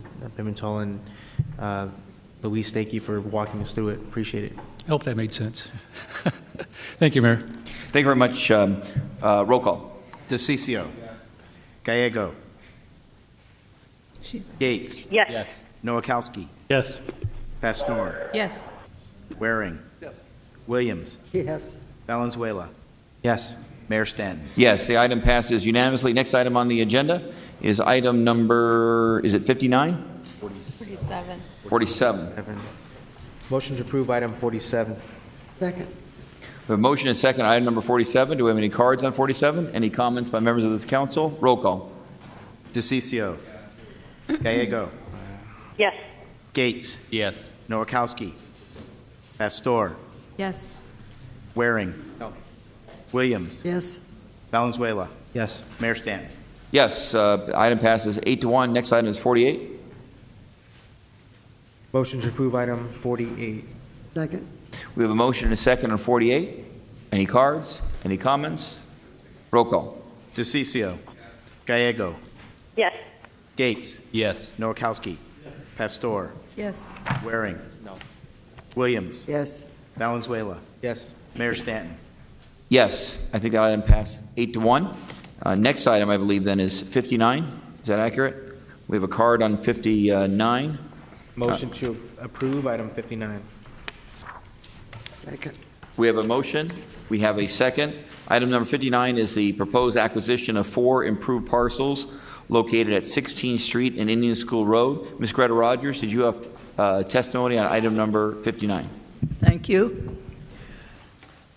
I'm incredulous. We're buying more parcels when we have 12,000 plus to get rid of.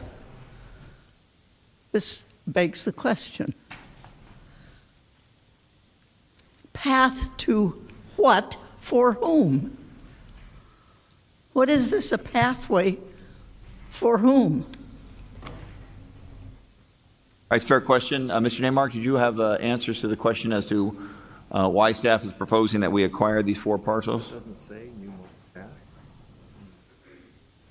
And the cost? I'm going to ask Mr. Dovalina to come down and address it, but let me just say, it's all about location.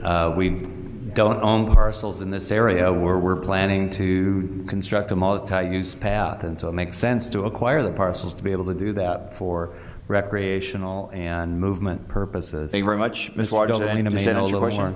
Sorry. I think she asked a question about cost, and when we're acquiring parcels, we do appraisals, and we buy, we try to make offers that are not in excess of an appraisal, but sometimes we have to negotiate, and sometimes we have to go to court, and so we don't name prices when we acquire property in this way. So you're telling me you haven't done that process yet? I understand the process. I wasn't a real estate broker for 30 years with my head in a bag. Mayor and council members, this is in conjunction of the canalscape along Grand Canal. It's a multi-use trail that we're working towards, working with the community, but it's one of the pieces that ties to that overall project, and this is one of the elements that we have to go through in securing our federal funds that we're actually using for this particular project. So this is one of the elements that we have to go through. Is time of the essence in this? Yes, ma'am. Mayor, yes. We are working towards, again, we have federal funding that we have to secure, and acquiring right-of-way is one of those elements. Okay, then I'd like a report to come back to this council and to attendees on the cost that this is going to be, the appraisal, and the price that is agreed to between the city and the seller or sellers. I want a complete report, and we deserve nothing less. We pay for you to operate. Thank you. All right, thank you very much. I think this item would have to come back before this council, obviously, for any payment for the land itself. Yes, Mayor. That item would, I think the information she requested would be a part of that staff report. Okay, thank you very much, Ms. Rogers. We have a motion. We have a second. Any comments from members of this council? Roll call. Cicio. Gallego. Yes. Gates. Yes. Nowakowski. Yes. Pastor. Yes. Waring. Yes. Williams. Yes. Valenzuela. Yes. Mayor Stanton. Yes, item 63 is next. Ms. Rogers, I think you had card item number 63 as well. I apologize. I should ask you to stay. Do we have a motion on 63? Motion to approve item 63. We have a motion. We have a second on item number 63, which is a proposal to enter a lease with Harrison Properties on the southwest corner of 5th Street and Buckeye in District 8. Ms. Rogers, up to 2 minutes.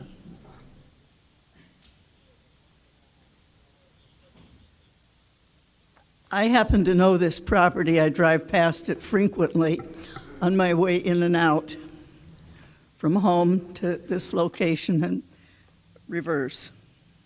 Why not buy it? The lease is going to be $28,000 a month. 27,844.44 ad infinitum. I'll just round it to 28. Why not buy it, since you're going to have to retrofit it to accommodate the use you want to make of it? Benefit Harrison Properties. I don't Mayor? approve this. Okay. I think it's a poor use of planning and using money. It's not an investment. It's helping the owner. Thank you very much. It's a real estate transaction, so I don't know what they are allowed to say publicly, but I don't know if they could comment on why lease instead of own, and then I think Councilman Gates may have had a question. Anybody prepared on that one?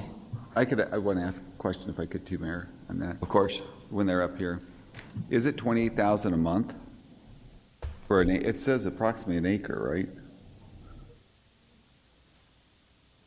All right, so first we'll answer the question as to Ms. Greta Rogers' question about That's a huge number. why lease instead of own, then Councilman DeCiccio has some additional questions. Mayor, our Chief Financial Officer, Neil Young. Thank you. Answer. Mr. Mayor, could I get the question again, please? Well, the question was, I mean, Ms. Rogers said it's about $28,000 a month. I don't see that in here. So I'd like to get how much a month are we paying for this acre of land? Is it raw land? Is it a building on it? What's there? I mean, she brought up a really good point that I think some of us may have kind of missed. Sure, Mr. Mayor, Councilman DeCiccio, the years 1 through 5 of this particular property are at $334,000 per year. Per year. That's like a big, what makes, I mean, do you mind if I ask some, I'm not trying to put you on the spot on that because I'm going to ask for a continuance on this. Because, well, let me just ask for a continuance and we can delve into this a little deeper. So a motion is to continue. Do we have a second on a continuance? Second. Is there any issues from staff perspective of continuing this for 2 weeks? Any timeliness issues? No, Mayor. Okay, so we have a motion to continue the item. We have a second. All in favor say aye. Any opposed? That passes unanimously. We'll see you back in a couple weeks. Next item on the agenda. And Mayor? Yeah, Councilwoman? This is a District 8 property, and there's some significant environmental issues where we've been doing remediation on it. So I think staff might want to present that and share with both the community and Councilman DeCiccio some of the reasons I think we might not want to own it, that we might not be eligible for federal funds, which the private sector would be eligible for brownfield remediation. Okay, that's an excellent point, Councilwoman. And so I think staff will, as a brief individual council members, will make sure they address the rationale for their recommendation. Thank you for that point. All right, next item on the agenda, I believe, is item number 70. Item number 70 is, I guess, a search firm, proposed search firm also for the recruitment of the aviation director. Do we have a motion on item number 70? Motion to approve item 70. We have a motion. We have a second. Do you have any cards in that item? Any comments by members of this council? Roll call. DeCiccio. Gallego. Yes. Gates. No. Nowakowski. Pastor. Yes. Waring. No. Williams. Yes. Valenzuela. Yes. Mayor Stanton. Yes, item passes on a 7-2 vote. Next item is item number 81. Is that correct? Do you have any cards on item number 81? Or do we have a motion? Do we have a motion on item number 81? Just a moment here. Item number 81 is in District 8. It is proposal for South Phoenix Village infill. Request for proposal results. Councilwoman Gallego, are you still there? I am. Do you have a motion on item number 81? It's in your district. Yes, this will help the city keep a long-held promise to do some community revitalization, so I move approval. Second. We have a motion. We have a second. I have a few cards here, all in favor, most not wishing to speak. Mr. Wyatt Moore, you're in favor of the item? Betty Ware is in favor. Good to see you. Fanny Jackson. All right, all in favor. And then we have one card in favor wishing to speak. Ms. Gail Knight from Community Excellence Project. Ms. Knight, did you provide testimony?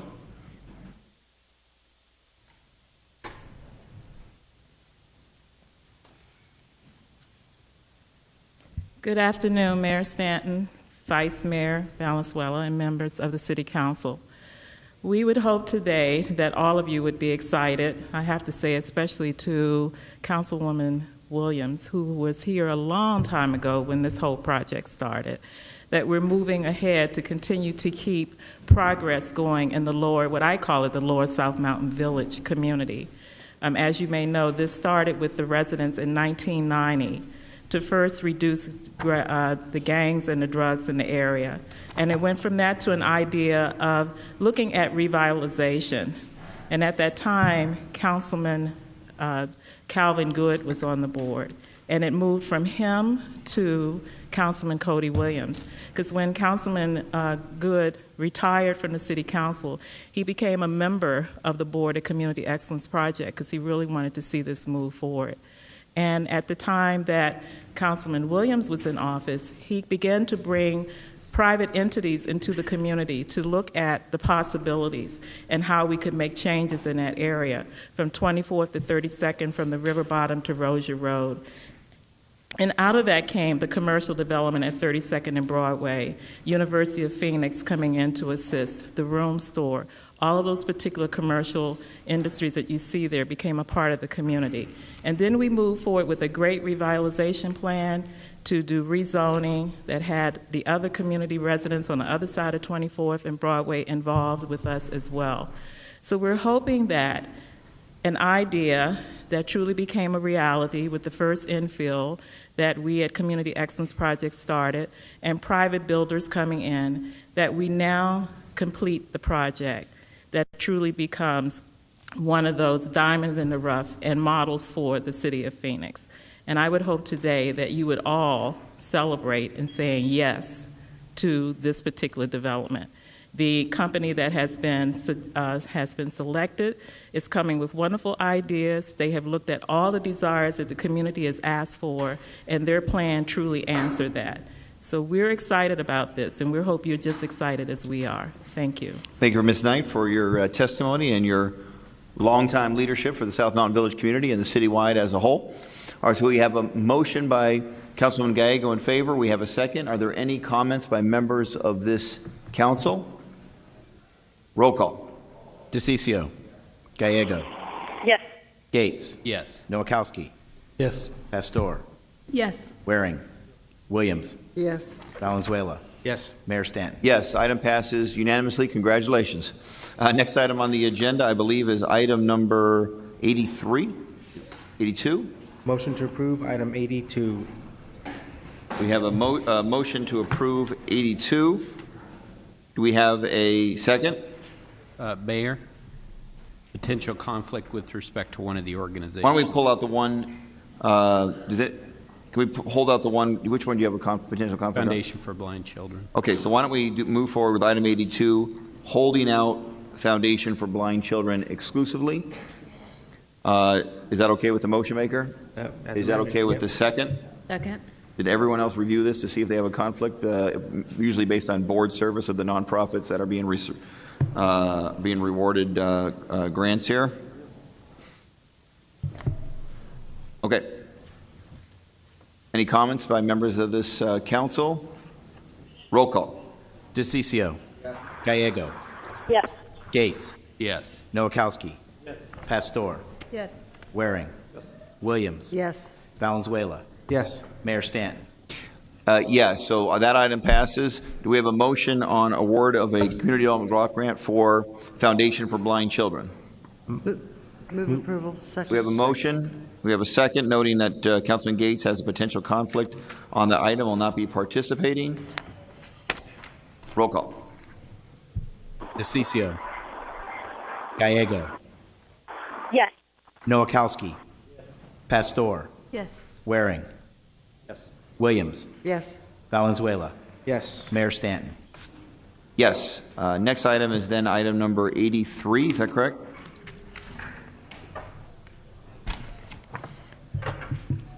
Item number 83 is proposed consolidated annual action plan analysis of impediments to fair housing. Mr. Leonard Clark, did you have testimony on item number 83? Thank you, Mayor and Council members. My name is Leonard Clark. I'm a resident of Phoenix, and I just want to support the item. And I know people hear this year after year because a lot of us didn't grow up in the 60s when they had much larger out in the open problems of discrimination on somebody not getting housing, but it takes place today, and there's still redlining going on, blocking people out based on their religion, their sexual orientation, race, what have you. And I just hope you'll support this. It just happened 6 or 7 years ago, maybe 7 or 8 years ago, with the former president of Glendale Community College who tried to get a home, I believe, in Peoria. It was either Glendale or Peoria, and later had a lawsuit and found out indeed she was discriminated against. So we still need this. Unfortunately, all of us have our prejudices, and human beings are still discriminating against people, keeping them out of housing, and I just don't want that to take place in Phoenix. Thank you. Thank you very much, Mr. Clark. Do we have a motion? We need a motion on item number 83. Motion to approve item 83. Second. We have a motion, we have a second. Any comments? Roll call. DeCiccio. Gallego. Yes. Gates. Yes. Noakowski. Pastor. Yes. Waring. Williams. Yes. Valenzuela. Yes. Mayor Stanton. Yes, item passed unanimously. Next item, I believe, is item 86. Is that correct? Do we have a motion on item number 86? Motion to approve item 86. Second. We have a motion. We have a second. Any cards? Any comments? Roll call. DeCiccio. Gallego. Yes. Gates. Yes. Noakowski. Pastor. Yes. Waring. Williams. Yes. Valenzuela. Yes. Mayor Stanton. Yes, item passes 8-1. Item 87, do we have a motion? Motion to approve item 87. Second. We have a motion, we have a second. Roll call. DeCiccio. Gallego. Yes. Gates. Yes. Noakowski. Yes. Pastor. Yes. Waring. No. Williams. No. Valenzuela. Yes. Mayor Stanton. Yes, so that item passes on a 7-2 vote. Next item is item number 88. We have a few cards on 80. We have a motion on item number 88. Motion to approve item 88. Mayor, Second.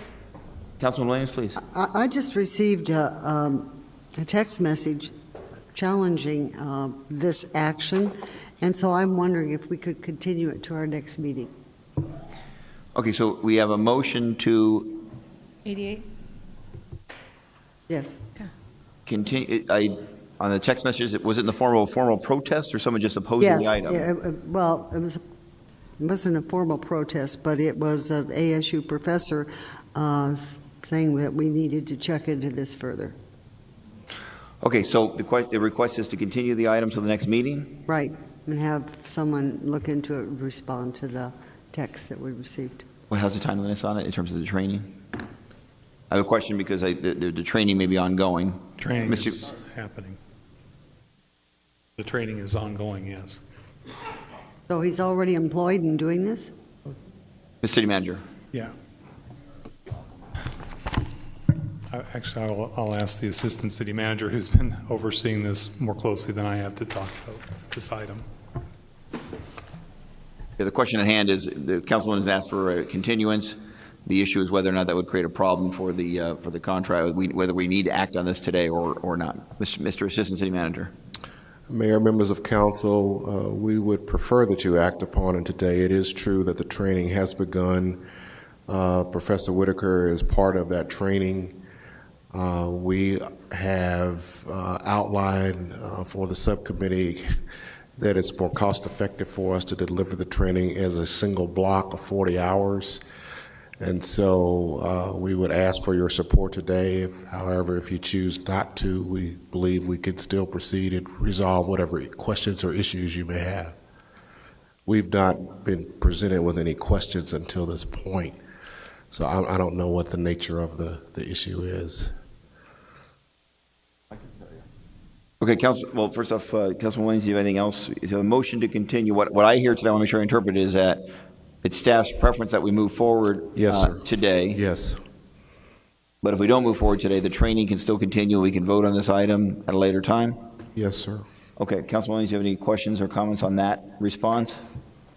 I guess we will have to go forward with this, but I'm very surprised that we're providing the training before we did the approval. question to that.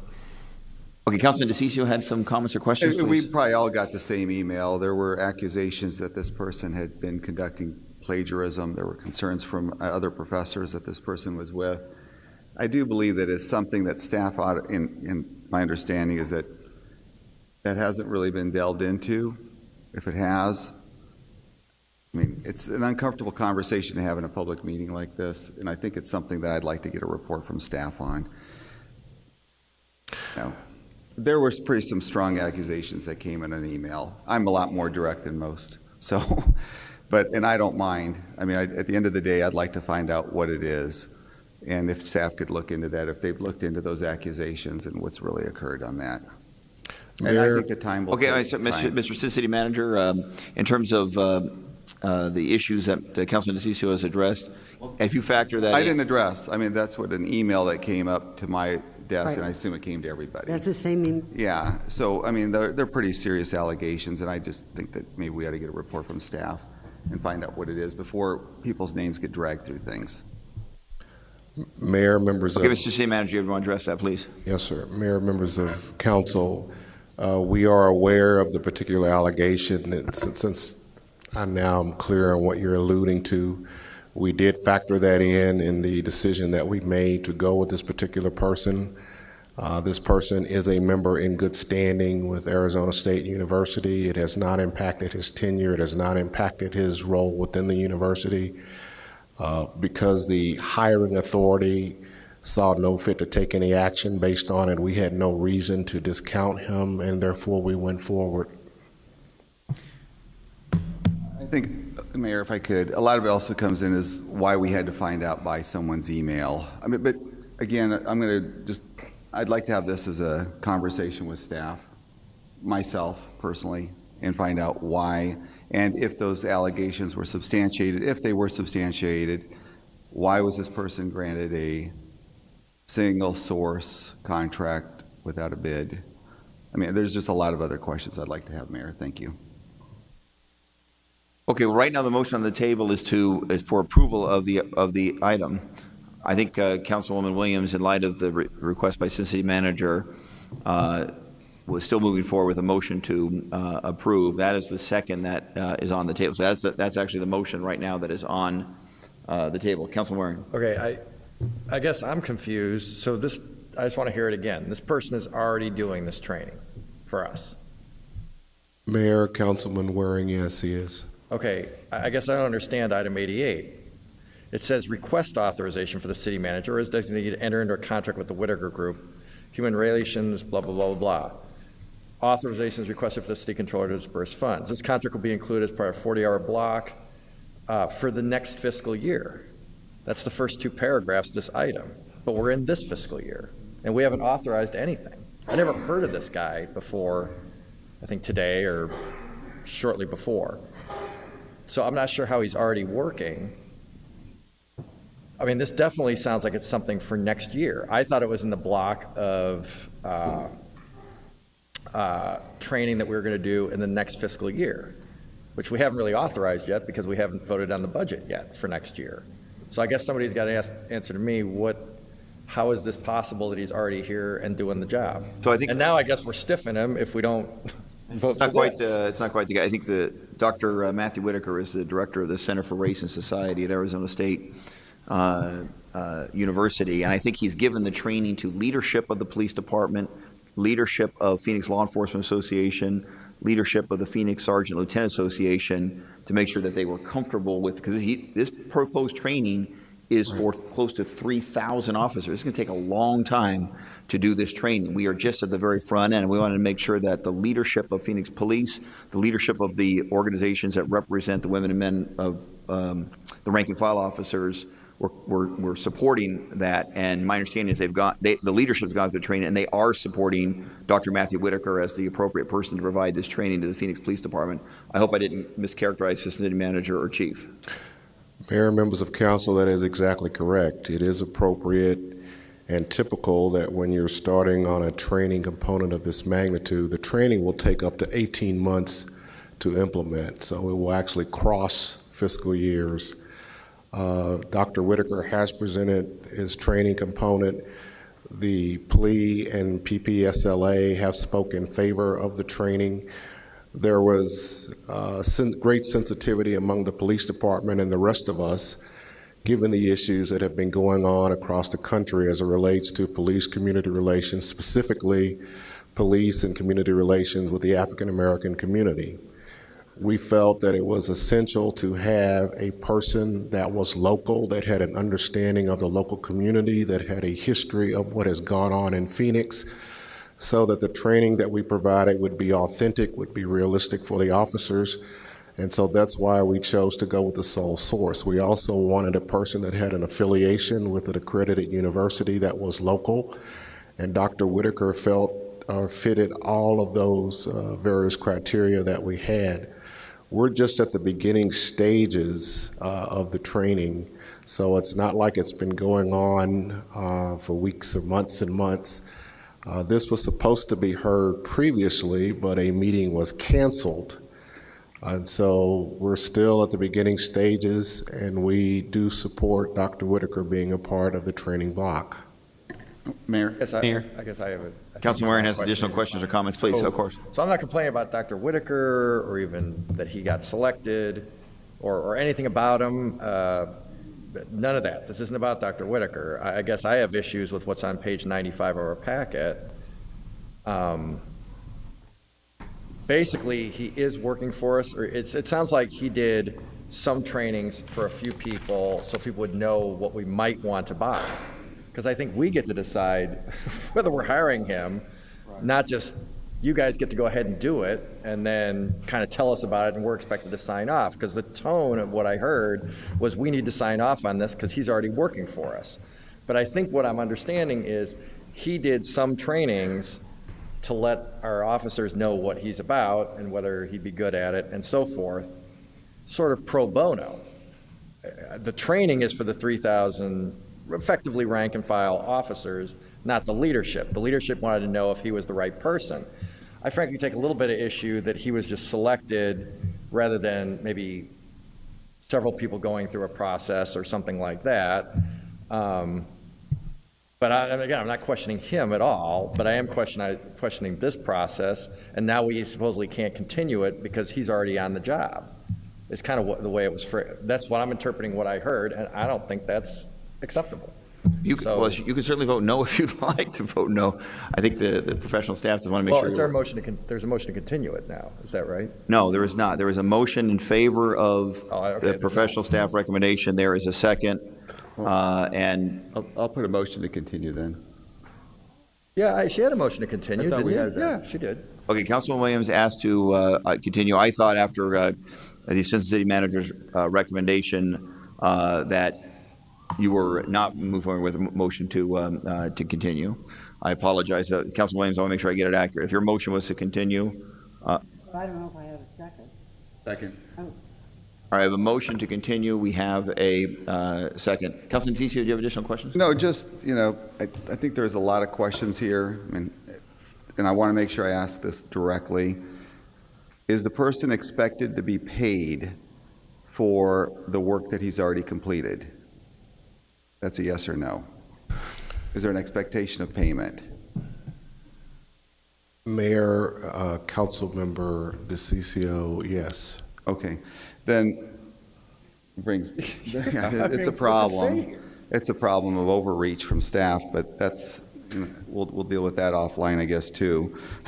But the other part of it deals with, I think a lot of us do want to see cultural sensitivity training. I think it's a great idea personally for our police department, considering what's happening around the country. The real question comes down to is, how was this person selected? Why was he selected? Why, who were the other applicants if there were any? And then how do you go around and just basically, I don't even think it's legal. I don't think you can spend more than I think $3,500 without the approval of the council. I don't think you can legally do that. Thank you very much, Councilman. Mayor? Since you've addressed legal issues, I'll make sure our city attorney has an opportunity to respond to whether or not this vote today is a legal matter, please. So, Mayor, to answer Councilman DeCicio's question, so this is my understanding. Under the current procurement policies, department directors can enter into agreements up to $35,000 without council authority. That's in the current procedures. My understanding is that the police department did enter into an agreement for this beginning training up to $35,000 for this particular, subject to further council approval for this particular agreement that is before council today. So to answer the question about the preliminary training, he is under a current agreement as authorized by Chief Yonner to do so, subject to current existing council authority. Under the charter, Professor Whitaker can be paid up to $8,500 without council authority. So that's my understanding is what's happened to date in this matter, subject to council approval today. So we can't move forward without approval, and we can continue it. But to answer the question, how is it that he can be paid for up to $8,500, and how is he authorized up to $35,000? That's my understanding legally is what's happened. Well, Mayor, if I could. Councilor DeCiccio, please go ahead. We've gone through this before in other issues, Right. and I thought it was $3,500 was the maximum anybody could get paid without council approval. No, it's $8,500 for $8,500. payment, $35,000 to enter into an agreement. And charter allows up to $35,000. The charter is $8,500, the AR on procurement is $35,000. We changed that fairly recently, if I remember correctly. Correct. Well, either way, I want to get in a long debate over So, that but part. anyway, but that's, It's the- fine. that's the legal precept underlying what's We'll have a happening. discussion.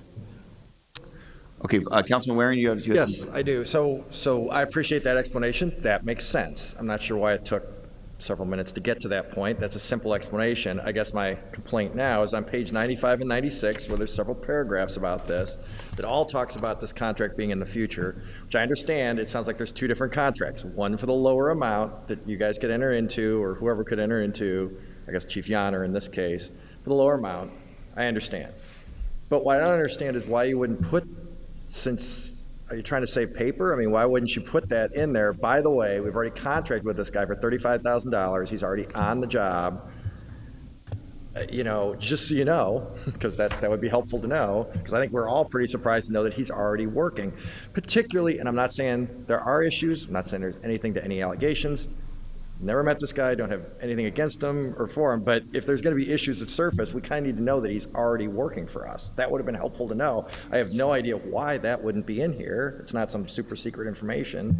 It's not even negative. It complies, as Dan said, with the current procurement laws. But it does make it, I think, I'll just speak for myself, it kind of feels like now we have to hire him and nobody else, and we're not going to get a choice about that, and we're kind of going to rush to do it today or be steered in that direction because he's already been working and we already owe him money. I'm a little I think frustrated with staff's that. we're making it because I think they believe he's the right person for this training. I think that's why our assistant city manager, our chief is here. I believe that's why they're making this this recommendation. Well, and that's fine. I just would have liked to have known that they have already hired him, and that's not in here. That's not reflected here anywhere. So just for future reference, that's something I think that's a point well taken. But the issue was, why did the assistant city manager and why chief, do you believe Dr. Whitaker is the right person to provide this training to close to 3,000 Phoenix police officers? Mayor, members of council, as I indicated, because in looking at the issues that are going on around the country, one of the things that's been glaringly obvious for us is that we needed to do more training. We haven't been able to do significant training within the Phoenix Police Department for several years. Given the sensitivity of the issues, particularly just being plain spoken, the issue between the African American community and the police departments that serve them is where the issue lies. We believe that in order for us to get authentic training, we needed to get someone that had a local understanding of Phoenix. We needed to get someone that had an understanding of the history of what has transpired in Phoenix. We needed someone that was also an authority in the subject matter area that crossed jurisdictional boundaries. Dr. Whitaker fit all of those. The fact that both PPSLA and PLEA, who have seen his presentation and vouched for its authenticity, and the fact that it would relate to the officers that are a part of our police department, is what convinced us he was the right guy. We reviewed his materials. We were aware of the other questions, but we understand how universities work. If there were founded issues, they would have taken action against him. That did not happen. So the chief wanted to get started with the training in March because, as I indicated, it will take us 18 months in order to fully implement it. In order to implement the training, it calls for us to draw 50 officers from the field and then to backfill those positions so that you have sufficient street strength in order to perform the patrol function. The urgency of getting started is simply looking at everything that's going on around the country. We needed to get this kind of subject matter in front of the officers as fast as we could. And if I've left anything out, I'd ask Chief Kurtenbach to add. Chief, you have anything you'd like to add? Why, from your, we've heard obviously from Assistant City Manager, who is the civilian boss of the police department, from the police perspective, why you're recommending to move forward with this training today. Matthew. Mayor, members of the subcommittee. Thank you, Mr. Mayor, members of the subcommittee. I'm Mike Kurtenbach. I'm an Assistant Chief over the Community Services Division. One of my many duties I'm charged with is effective community engagement and outreach strategies for the Phoenix Police Department. I have had the opportunity to hear Dr. Whitaker teach. I've had the opportunity to sit down with Dr. Whitaker, see his lesson plan prior to that ever being presented to Phoenix officers. As Mr. Dohoney said, we presented this training module to specifically Dr. Whitaker's component to the leadership of the Phoenix Law Enforcement Association and the Phoenix Police Sergeants and Lieutenants Association to glean their input and their approval going forward, recognizing that the Chief of Police can move forward with such training if he so chooses, but it was very important to get the support of the line-level folks that are out doing the job every day. In looking at the training, understanding the issues that law enforcement is facing today, seeing the credentials that Dr. Whitaker possesses, the very facts that Assistant City Manager Dohoney noted, being a Phoenix native, having attended St. Matthew's Elementary School, being an ASU alumnus, earning his doctorate from Michigan State, returning to the Valley to do service here, being a professor of history, which is so important in our profession to understand history so we don't make mistakes, and then being cognizant of the challenges that are facing law enforcement today, Chief Yonner felt that it was imperative that we move forward as quickly as possible, and we believed that, in this case, Dr. Whitaker possessed the tools to allow us to do that. Mayor? Wait a minute, he has a degree from Michigan State? Yes, sir. That's going to be tough. All right, Councilman DeCiccio. This is a completion. I mean, do you have any problem with, some of us just aren't as comfortable as you are right now. I think that was a great presentation. Again, a lot of us like the idea of going toward diversity training because of what's been happening around the country. We think it's important. But I think some of us are asking is giving us the opportunity to feel as comfortable as you do. We don't know him. I don't know him. I don't know who he is. And I just know it's a sole source contract. I only look at it as a numbers issue. Do you have any problem with some of us waiting another week or so just to go forward on this? Mr. Mayor and Councilman DeCiccio, obviously as staff, I'll take direction from you. Well, I'm asking you, is it going to be a big deal or not? But as has been pointed out, we want to move forward with this training because it is so important. I am very comfortable with Dr. Whitaker, and I would much rather our officers receive this very important training as quickly as possible. Again, I'm asking you, is a week going to be a big deal to you, yes or no? I mean, some of us, I don't feel comfortable right now because I'm just not sure. Mr. City Manager? And I want you to make me feel comfortable. And if you make me feel comfortable, I might end up supporting. If you don't, I won't. Mayor, Councilman DeCiccio, of course it is possible. It is the council's ultimate decision to move or continue. I think the staff's position is because of the nature of what's going on in the country, the need for timeliness, we would strongly prefer to continue to have the training be able to continue with an action today. Councilman Gates, you had some comments, and earlier I apologize, I missed Yes, no problem. Thank you, Mayor. Again, I think we all up here see the value of this. This is extremely important. Obviously, race relations are at a very critical point in our country, especially as it relates to relations with the police. But to me, that's not what this is about.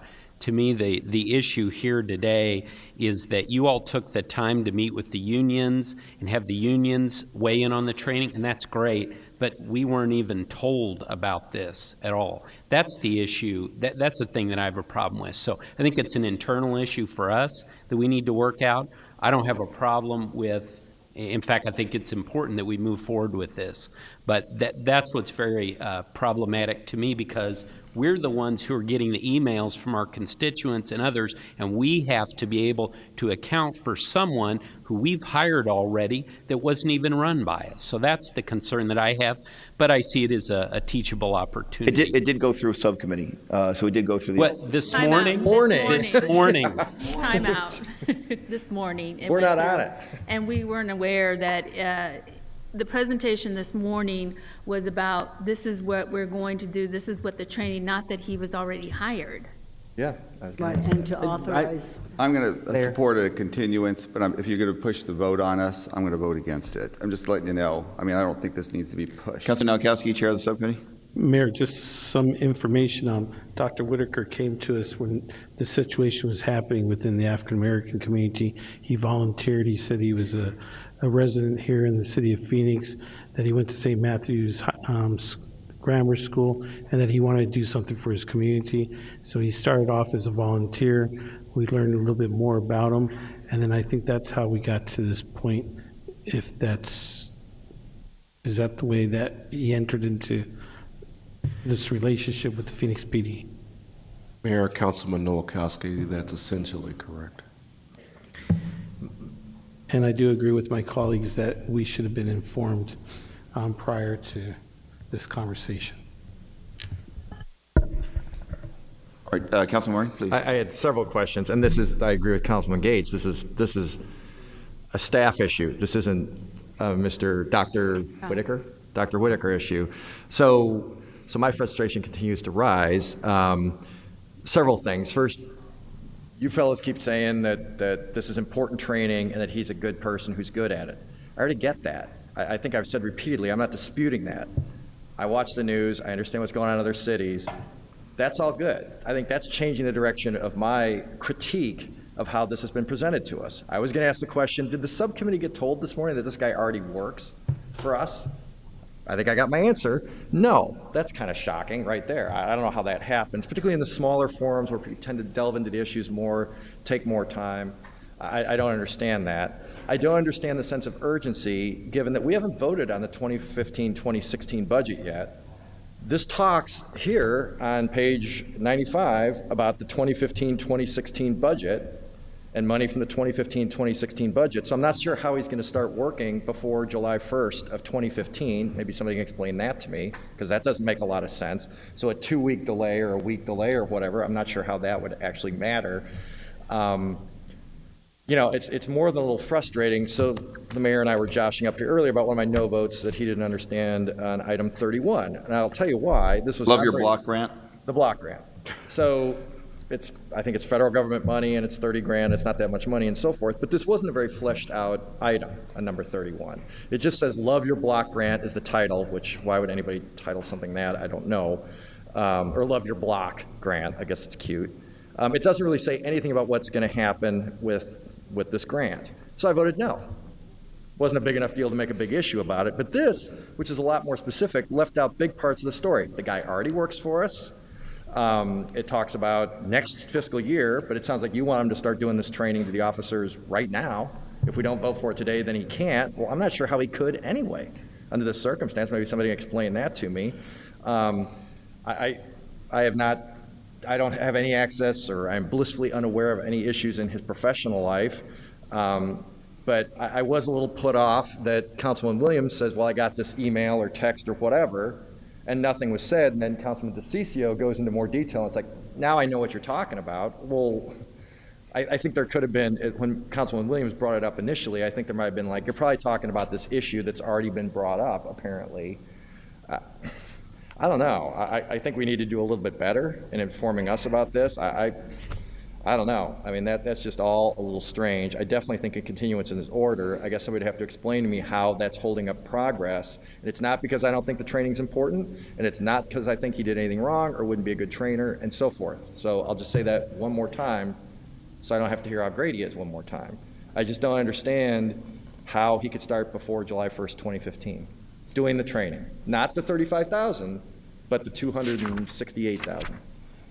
All right, I don't know if the staff has a recommendation, but I think it would be inappropriate for our professional staff to come here and make a recommendation on this individual and his training if they hadn't had an opportunity to see it in action, both with regard to the leadership of the police as well as the leadership of the labor organization. So that way they're going to make, if they're going to make the recommendation.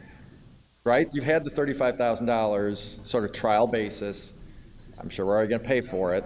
That was in this fiscal year, it sounds like. But this talks about the thing right here says, for training to begin in fiscal year 2015-2016 through April 2016. Okay, I don't understand. That's a good point. And I just want to make one point clear, because there has been statements we haven't voted on the budget yet. About it.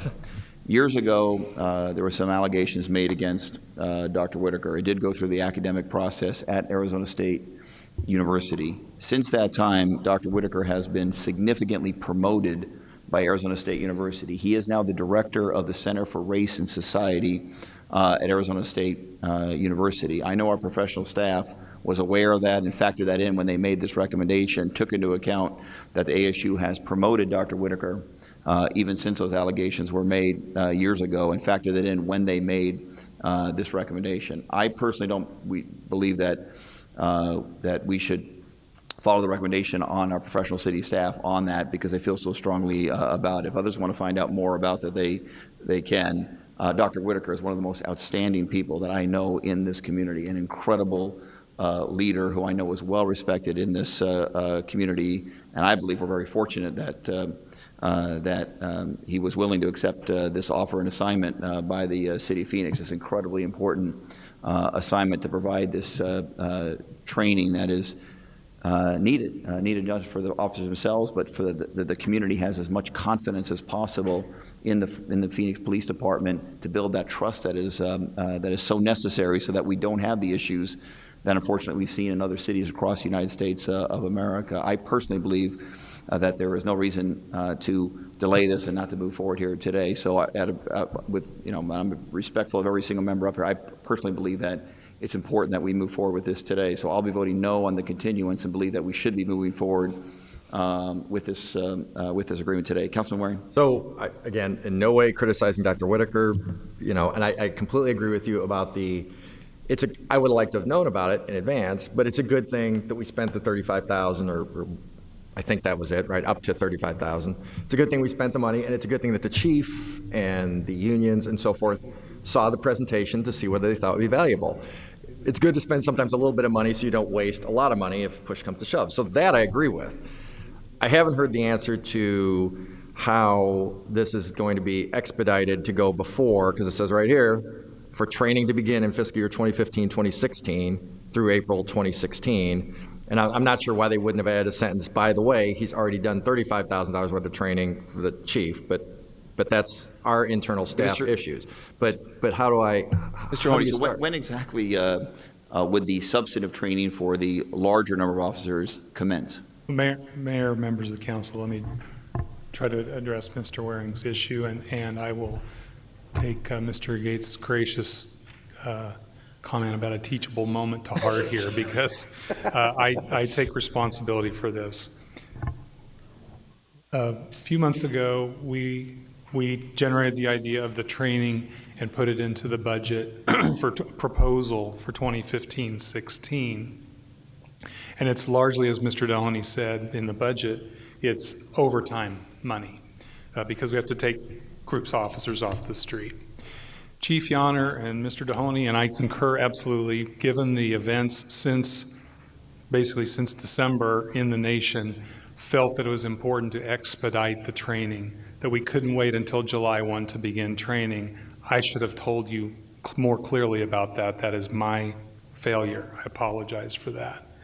And so we proceeded with this, and this is a little bit out of sequence, which I understand your frustration, but to the question, the chief has capacity within his budget this year because of the care of the department in managing its budget to begin the training now so that they can get a head start on this.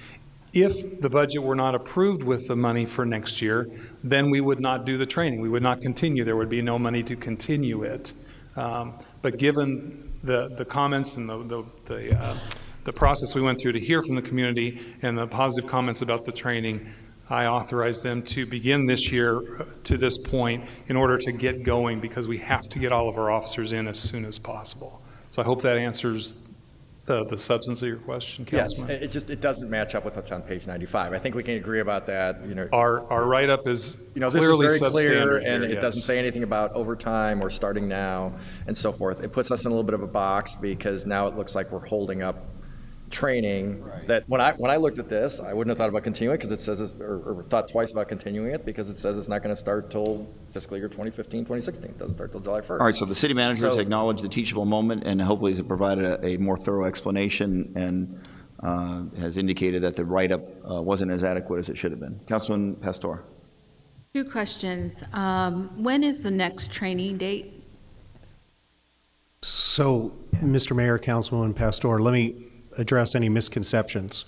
And I apologize if I was not clear in my communication at Public Safety this morning. The training started on April 21st. That training included Dr. Whitaker's 8-hour component on April 21st. And specifically, what we as staff were asking for was approval of this larger contract to move forward beyond the scope of what, as the city attorney presented, Chief Yonner was able to authorize. So every week, as Mr. Dahoney said, approximately 50 Phoenix police officers go down to the Arizona Law Enforcement Academy to receive the 40-hour training, which includes this 8-hour block of instruction to date from Dr. Whitaker. So we have done 3 weeks worth of training thus far under the authorization of Chief Yonner and what he is allowed to pay.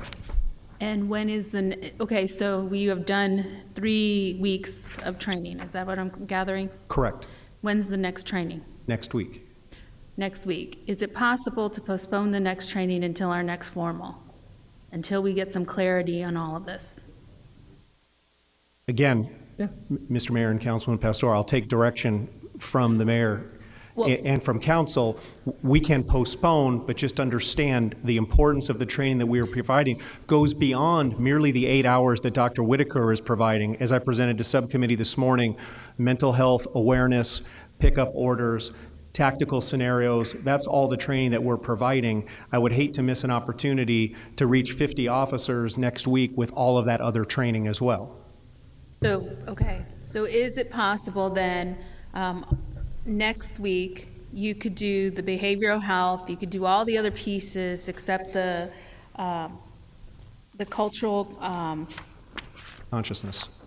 I call it something else. Is it possible to go without that training until we come back, if this is continued till we come back?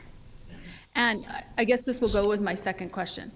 Has he already met the max of the 8,500, or is it 35,000? Mayor, Councilwoman Pastor, so Chief Yonner has authorization to enter into an agreement up to $35,000. Okay. With payment of, under the charter, of $8,500. Actually, it's $8,600, but I believe it's up to $8,500. So has he met the 8,600 with the 3-week trainings? I'm just asking only. Okay. I quite candidly, I do not know. Mayor, It members of sounds like we'd council, have to go back and find out on that. Okay. we could, if we needed to, do the rest of the training component minus Dr. Whitaker's track next week. If that was the direction that you wanted us to do, we could do that. Well, I can give you the math. Has he done 58 hours worth of work? Because that's $600 an hour. That would be $35,000. Not at this point. Well, then he hasn't reached it. It's $600 an hour at 58 hours. That's what would equal 35,000.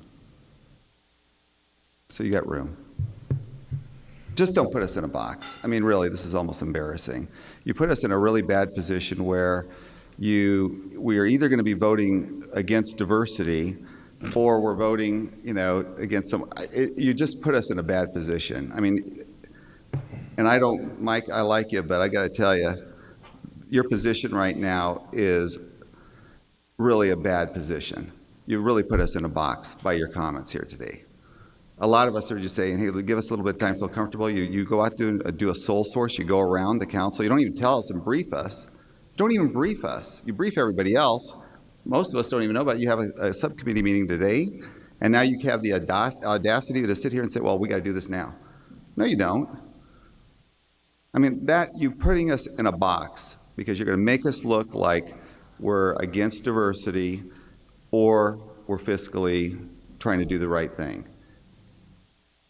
You really are. It's wrong. Okay, so Vice Mayor Valenzuela, do you have some comments? You haven't had a chance to speak yet?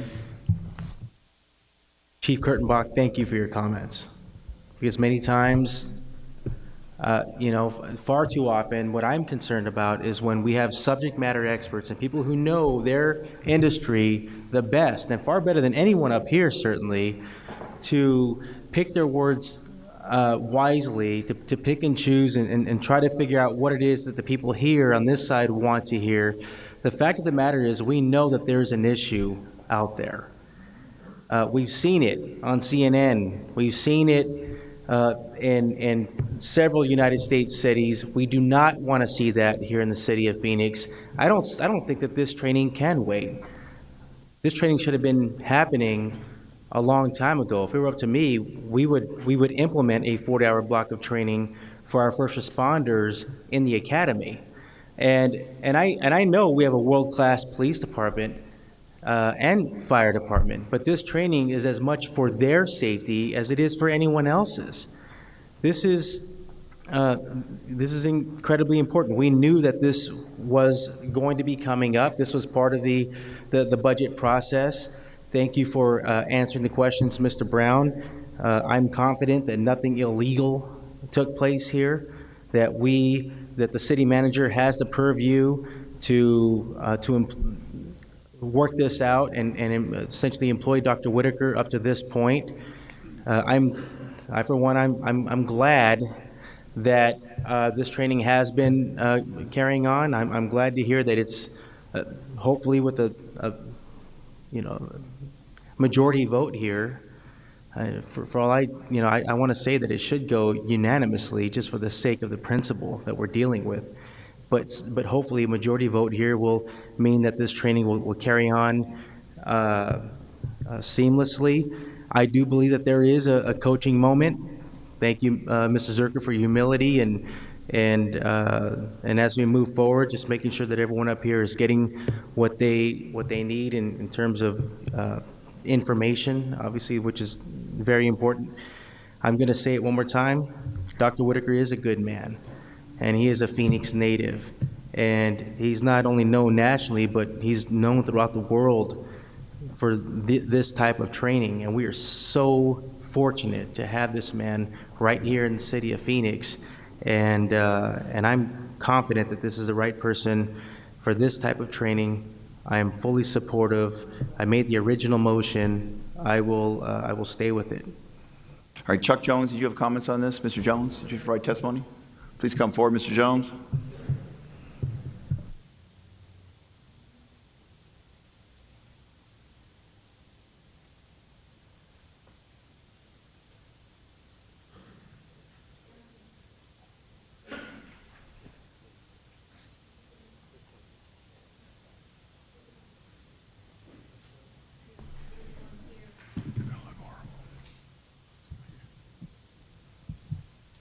Mr. Jones, followed by Ms. Rogers, followed by Mr. Clark.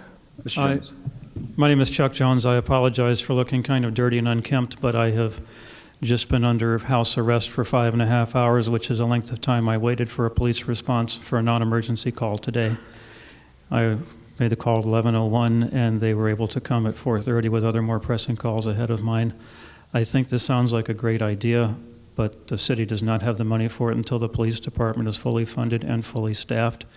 And if the current staff cannot look at the nightly news and see the examples of what not to do and how to be better, I'm not sure if they're teachable any further. And I'm sorry I didn't get in on the earlier part of this discussion, but the city doesn't have any money for this. I was told officers were on the way several times and they got pulled off.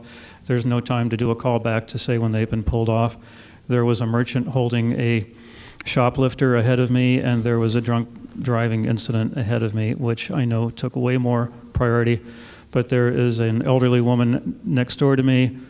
The property right behind her was broken into or attempted to break into, and it needed to be reported so that the city knows that something is going on. And all of this, I was only acting in the stead of the property manager, who could not take 5.5 hours out of her day to sit and wait for an officer who may or may not come. And you will not be voting against diversity if you vote this down. I am a member of a diverse group. I'm not transgendered, in case people are trying to guess.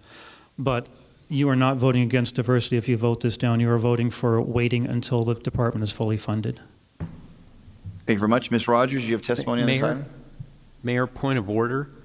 Yes. Right now, we have a motion to continue on the floor, so I think that it's really out of order to be having public comment on issues other than the motion to Okay, continue. I appreciate that. Ms. Rogers, did you provide testimony on the current motion on the floor, which is a motion to continue this item? I'm opposed to continuance. Address it today. Okay, thank you. Mr. Clark, did you provide testimony on the item of a continuance? Excuse me, Mayor and Council. My name is Leonard Clark. I'm a resident of Phoenix. I'm sorry. The question is, do I choose to have a comment on staying the item, or do I support, or just So speaking? the current motion on the floor is to continue this item.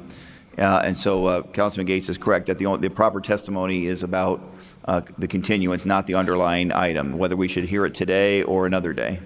No, we should hear it today because this is a public emergency. Our officers' lives are at risk. Our citizens are at risk.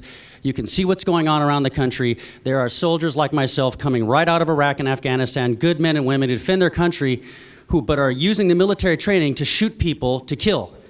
I strongly thank the chief. I think that to continue this item to another time, to me right now is what I admire people like Teddy Roosevelt or President John F. Kennedy. This is a moment of courage right now to say, well, we need a little bit more time. The people are watching this. I'm getting all kinds of, we need this because as the chief says courageously, because he's not the leader here, he says that we cannot wait to have another 50 officers delay their training. To delay their training could cost another life, and that is indirectly maybe causing threat to the life of the police officer or to the citizens. We cannot wait anymore. Show political courage. Do not continue this. Vote this now. Professor Whitaker is a good man. I cannot believe this. And to an anonymous email comes in and we can just disparage. Oh, I don't disparage the professor. I'm only bringing it up. This is outrageous. Thank you. All right, thank you very much. Ms. Barker is, I guess, in favor of the underlying item, but did not wish to speak. Okay, so Councilman Waring, did you want to provide final comments and we'll take a vote on the motion to continue? And I would like to provide comments as well, Mayor. Thank you. Thank you very much, Councilwoman. I just had a question, about something that came up earlier. Again, it's another thing I'm a little surprised about. So we're going to spend $35,000. That's not listed here in item 88. $268,800 is the vote on the table, but we are not subtracting from this number I guess it's the overtime money that's already been used for training that's already happened. So it's really $268,800 plus $35,000 plus whatever overtime money has been used this fiscal year. Is that right, or is it not? Mayor, Councilman Waring, if I understood your question, the officers that would get trained under the current contractual agreement, that would be subtracted from the overall total. So it's not that they'd be counted twice. You would, in fact, count the training that's going on now. So you'd be backing out from the $268,800 what's already been spent. Is that right? Okay, thank you. I was unclear before, and it sounds like it didn't come up at all at subcommittee, so. And Mayor, Councilman Waring, to the issue of the overtime would be happening within this year's budget. So it's not a part of this issue. So can I ask, so when we actually get around to voting on next year's budget, there is a section in there on training. It wasn't like $2 million or something. So that number is then going to be reduced by, or are we going to do other training to make up that difference? Mayor, Councilman Waring, that number would be overtime to be incurred next year. There would be authority for overtime for next year. Okay. Do we have any other additional comments? So the motion on the table is a motion. Mayor? Oh, Councilman Gay, I apologize. Councilwoman, please. I will be voting against the continuance I really think it would send a bad message to do training without the diversity component. It would send a message that the City Council is not unified behind this. I also received the email about Dr. Whitaker and had the opportunity to meet with him many times, and I'm familiar with his background and the training he has done for other entities. And I think it's important that we move forward with this. We have to show our community that we are taking their concerns very seriously, and we have to show our officers that we are committed to equipping them with the best and most modern tools to keep themselves safe and keep our communities safe. So I am ready to move forward with this today. Thank you very much, Councilwoman Gallego. Where's she coming back?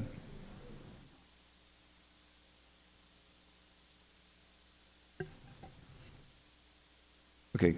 Any other comments by members of this council? Mayor, Please. since I Council. started the whole thing. Please, of course. You know, I think, to me, what has really been frustrating and making me very angry about this whole situation is, one, I don't like surprises. And it has been customary before a subcommittee meeting that we are briefed on what's going to be in the packet. I received no information about this, heard nothing about it, never have heard the name. With the exception, I knew you were talking about 40-hour training for all police officers, overtime, next year's budget. I had not heard one word about it being out of any funds that were set aside for overtime this year for training purposes or other training dollars. So I guess it really caught me off guard after hearing that this morning, and the motion that was made at subcommittee to move it to council to authorize a future expenditure. That doesn't sound like ongoing training to me. So I was sitting here getting very angry about the whole thing, understanding that I 100%, probably 110%, believe in what you're doing for that training. And the total package, absolutely. There's no doubt about it. What has been upsetting to me is how this came about and how it came to council and the lack of information and the sharing of information. And so I kind of lay the blame here, and there, that I think you need to do a better job in the future before it even comes to subcommittee, and to let other council people know when it's something this important that we have had so many discussions on as a full council, not just in the Public Safety Subcommittee. So I am willing to withdraw my motion and allow this to go forward, but I hope a lesson is learned and that this is never repeated, because I will never support it again in the future. All right, thank you very much, Councilwoman Williams. Mr. City Manager, in your response, the question really is if we're going to change our ways of going about this in the future, and if so, I think the Councilwoman will then withdraw her motion for continuance. You have my commitment. Yes, ma'am. My teachable moment has become a teachable hour and 15 minutes. Well, Sometimes we're slow learners. All right, so Councilwoman Williams has withdrawn her motion. Does the second agree with the withdrawal of the motion for a continuance? That was me, and yes, I do. And Mayor, quite frankly, this is Mike Kirchenbach's problem. You guys created this problem here, and literally, again, you put us in a position where we're either going to be against diversity, which I'm going to be voting for the final. I'm going to be voting yes on this. But this is what you did to us today. You could have came and talked to us. You could have asked for a little bit of room. You know, asking and sitting down with us and talking us through this thing a little bit more deeper would have been nice. Thanks, Mayor. All right, thank you very much. So now the underlying motion on the table is to support the staff recommendation. There has been a second on that motion. Roll call. DeCiccio. Gallego. Yes. Gates. Yes. Nowakowski. Yes. Pastor. yes. Waring. I'd like to explain my vote briefly. Please, of course, Councilman. So I am going to vote for it. As I said, this isn't about Professor Whitaker or the training or anything else. I feel a little bit unsettled about this, just the way this has been handled. I didn't think budget-wise, packet-wise, or any otherwise was the best. But teachable moment, we'll move on. I apologize if I wasn't as gracious as Councilman Gates, but I'm not as gracious as Councilman Gates. I'll be the first to acknowledge it. So there we are. But there was just so many open, I can't believe how many things were kind of left out of this. I'm not on the subcommittee. To say it was in a subcommittee this morning when I had other meetings. I had other meetings pretty much straight through right to this meeting. It sounds like the members of the subcommittee, based on what's been said here, didn't know a lot of the information that came up here. And really, I'm not sure how they would have known to ask. Based on what's in our packet, how would they have known to ask if we're already spending money on this? There's nothing in here to indicate this gentleman already works for us, nothing. Or that we're using overtime money like this or anything else. To Mr. Jones's, I think his name was Jones, Mr. Jones's point, we do have other needs too, and I'd like to have a chance in the future to sort of debate those needs. I'm not saying this isn't meritorious, but this versus his need to get an officer to his house in a timely fashion. We're still struggling with that. So I'm going to vote aye. Again, I did not get the email that apparently everybody else got. I checked with my office again. They don't have it. So, I'm only even peripherally aware. Somebody mentioned the issues. I graduated from ASU. I got a PhD from ASU, so I understand what academic rigor sort of they go through. And if he's gotten promoted, then I'm assuming there's nothing to it. So it was never about that. But there's just a lot of things I would have liked to have known in advance of this vote. So I appreciate it. Thank you. I vote aye. Thank you. Williams?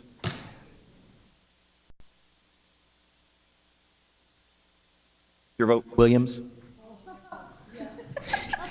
Valenzuela? Yes. Mayor Stanton? Yes, the item passes unanimously. Next item, Vice Mayor, and I have to step out, so I'll be appearing telephonically from this point forward. Thank you. Item 98, IGA with Flood Control District of Maricopa County for 3rd Avenue and Dobbins Road Storm Drain Improvement Project. Do we have a motion? Move approval. Second. We have a motion and a second. We do have one card. Mr. Chuck Jones.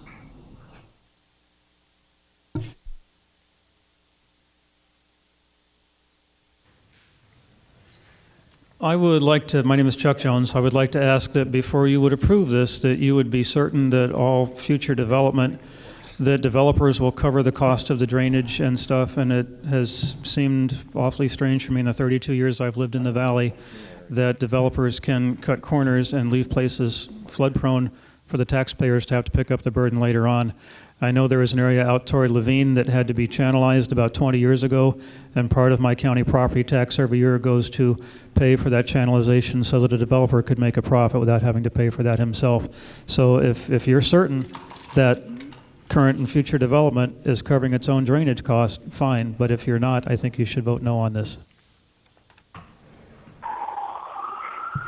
And Councilman, may I make some comments? Of course, Councilwoman Gallego. Wonderful, thank you. The city has significantly raised impact fees in the Levine drainage area after this summer's storm, so we are definitely moving to make sure that our plans reflect that we have learned we need a lot more infrastructure than we had previously thought, and development fees will now reflect that. But this overall vote is very important. It is a great partnership with Maricopa County Flood Control, where we worked creatively to move up a very important flood control project for both the county and the residents of District 7 and District 8. So this is something I want to thank staff, because I really pushed them to think creatively about how we could move forward on this.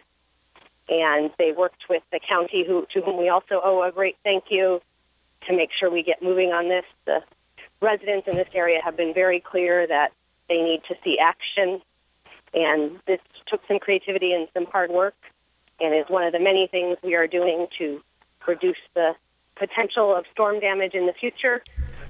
Tomorrow we will be having a great event to prepare for this summer's monsoon season. So I just want District 8 and District 7 residents to know we are working very hard and trying to work creatively to move forward in this area. Thank you, Vice Mayor. Thank you, Councilwoman. Any other questions or comments? Roll call. DeCiccio. Gallego. Gallego. Your vote, Councilwoman? Oh, yes, I'm sorry. Gates. Yes. Nowakowski. Pastor. Yes. Waring. Williams. Yes. Valenzuela. Yes. Mayor Stanton.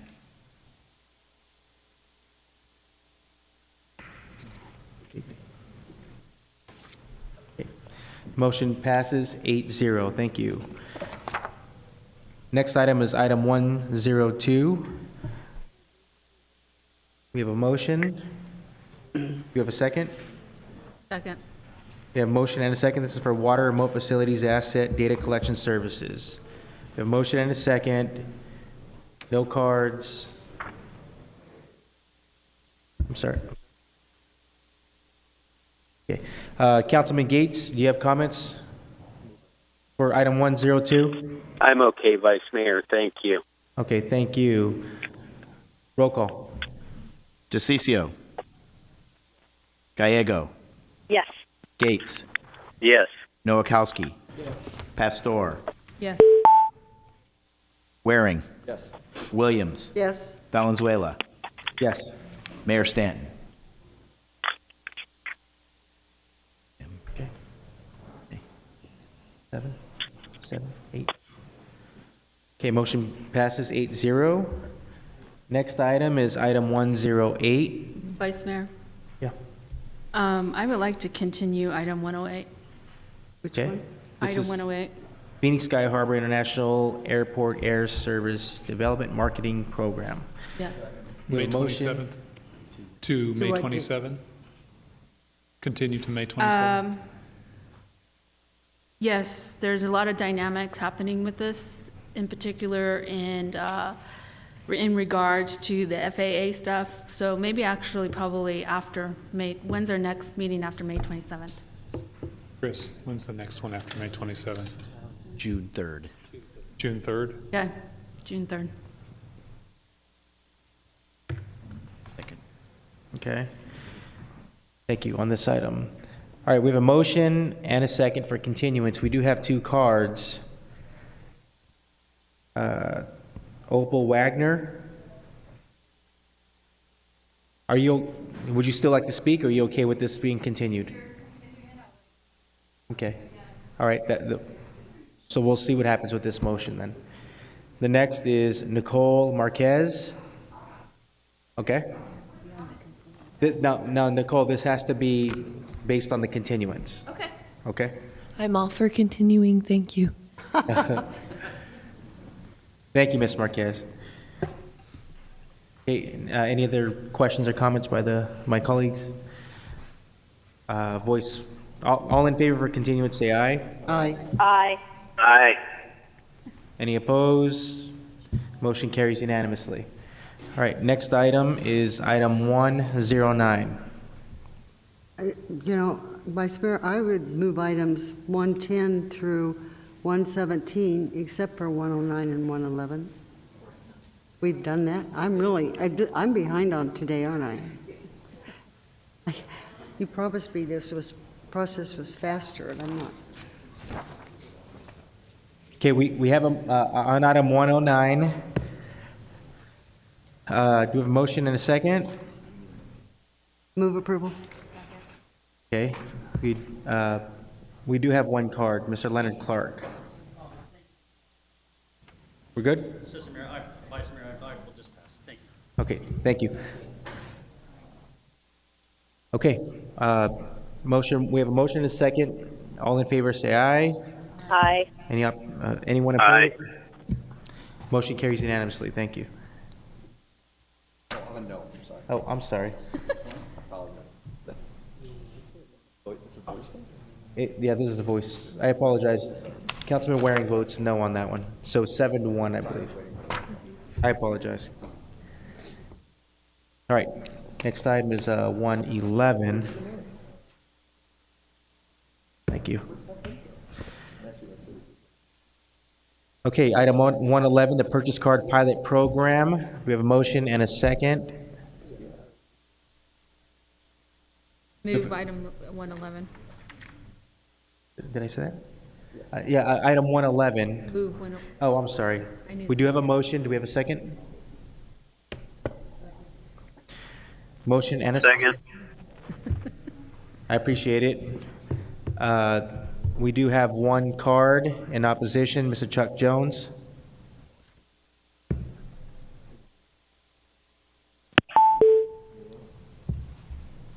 My name is Chuck Jones. On the agenda item, it said that there are checks and balances already forecast to prevent any misuse.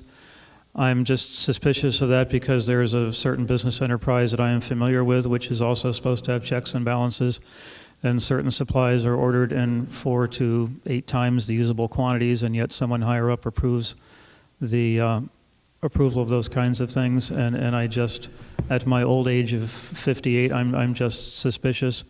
And once again, it's more money, and I'm wondering how secure is the check and balance system.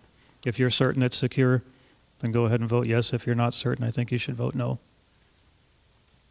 Thank you, sir. Okay. I believe everyone got briefed on this.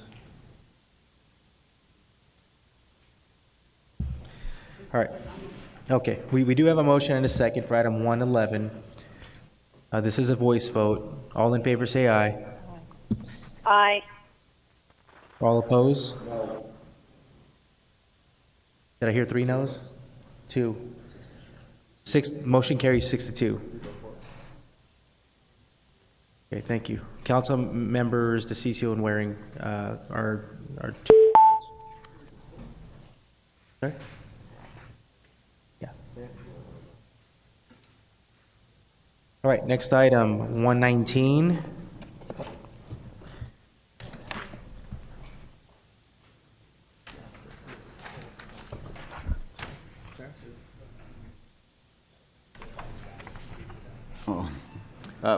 Vice Mayor, we have a problem too because of, it's a 3/4 vote, correct?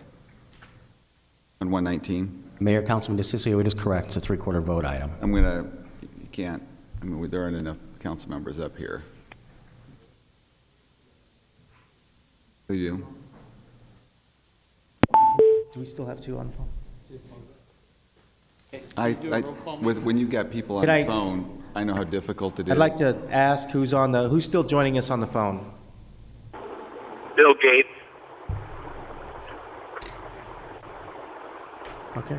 Okay. But still, you have a problem with phones. I'm just telling you, you could easily drop somebody. Can we continue it? I would continue it till the next meeting. Only because we don't have a full council. We don't have enough. I just don't feel comfortable with that. Yeah. I want to make sure that everyone's here to vote. It's District 6. Right on the border. Councilman. Applicant here I and continue who's it. ever here for it, Councilman DeCiccio. Oh, I'm sorry. guys tell me. You're the applicant. I'm just telling you that there's 8. How many votes does he need in a 3/4 vote? There's 7 people here. All 7. Yeah, but I've been on the phone for it. It can easily drop, but it's up to you. If you guys want to do it, I'll do Are it. you guys willing to continue? I think you should have a full So council here. May On a 3/4 27th. vote. So we can. This is in District 6. We'll defer to Councilman DeCiccio. I think what we're wondering from the applicant is, are you okay with continuance? Okay. Like to make a motion? Motion to continue to May 27th. Second. Okay, we have a motion to continue to May 27th. We have a second. All in favor say aye. Aye. Aye. All opposed? Okay, motion carries unanimously. The speaker cards, I'm sure you're okay with this. No need to speak. Oh, I'm sorry. What's that, sir? We have cards also on that. Let me see that. I'm sorry, Chris. But we continued it. So this is on the continuance. You are aware of that? Okay. What is your name, sir? Okay. On the continuance, sure. Yes. My only comment on the continuance is that I did send emails to all the council members today, and I would encourage them in the time of the continuance to read the emails and look at the slideshow, as well as the link to the KPHO news clip on an issue very similar to this. Thank you. Thank you. And for the record, that was Mr. William Rodriguez. Okay. Next item on the floor is item 123. Items 123, 124, and 125? Okay. We have no cards for these three items, correct? Okay. So we'll entertain a motion for items 123. I'm sorry. Vice Mayor, you have to hold, these are separate locations, and you need to hold a public hearing on each of them. On the one, actually, wait. Okay. Yes, on both. Okay. All three. Say that again. So are you saying we can or cannot? Hey, Shane, I'm trying to get a hold of you, so if you could. So you need to take them separately because good. there has to be a public hearing on each. Grab the Channel 3 guys.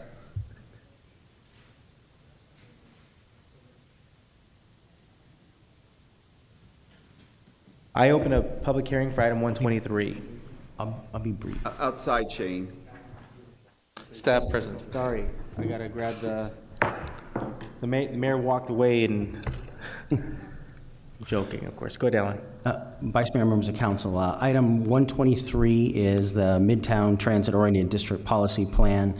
This is a general plan amendment for our Reinvent Phoenix project. It comes before you with approvals from the Neighborhood Housing and Development Subcommittee, Planning Commission, the appropriate village planning committees, as well as the Midtown TOD Steering Committee that was appointed by the mayor and council. The boundaries for the Midtown TOD district are just north of downtown, so it's bordered on 7th Street on the east, 7th Avenue on the west, Indian School Road on the north, and just north of McDowell Road on the south. We do have a more in-depth presentation if anyone would like that, but for now, that covers the bulk of it. Okay, we'll close public hearing. Correct? Yeah, we have no cards. I apologize. I'm learning I'm not as smooth as Jim Waring was when he was doing this job. All right, now, any comments or questions from my colleagues? We have a motion. Second. And a second. Motion to adopt. I would just add to adopt the related resolution. Right, that's fine. Okay, that's what she, That's so we have a my second. motion and a second. All in favor, roll call, I'm sorry, roll call. DeCiccio. Gallego. Gates. Gates. Yes. Nowakowski. Pastor. Waring. Williams. Valenzuela. Yes. Mayor Stanton.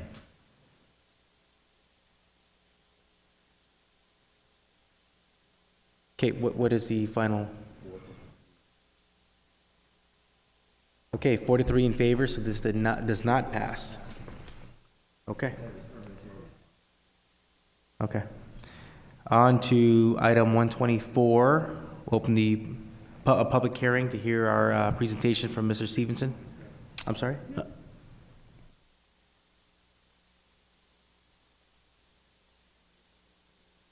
Yeah. We'll All right. continue the next So- two to the 27th. I swear. All right, we can entertain a continuance for items 120, 124, and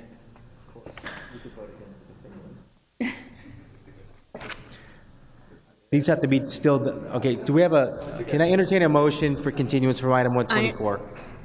So moved. Second. We have a motion and a second, roll call. Voice vote. Hold on, I'm sorry, I do have one card for Mary Moore. Want to continue? Are you okay with the continuance? Thank you, Ms. Moore. Voice vote. All in favor, say aye. Aye. Aye. All opposed? No.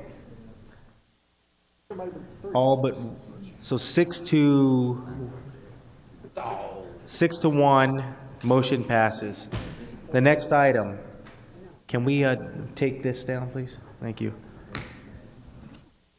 Next item on the floor is 125. Mayor, members of council, this is another one of our transit district study areas, and so if you want to continue this. And I entertain a motion to continue item 125 Yes. to May 27th. All the way, yes. Any other items that I can lump together? Okay. Okay. We have a motion to continue item 125 to May 27th. We have a second. We have no cards. All in favor, say aye. Aye. All opposed? Okay. Okay, motion carries. Motion carries. Okay, final item, item 125. That is it, okay. Now we will open it up. Do we have any, I'm sorry. No other items. This meeting is adjourned. We do have one card for citizen comment, Mr. Chuck Jones.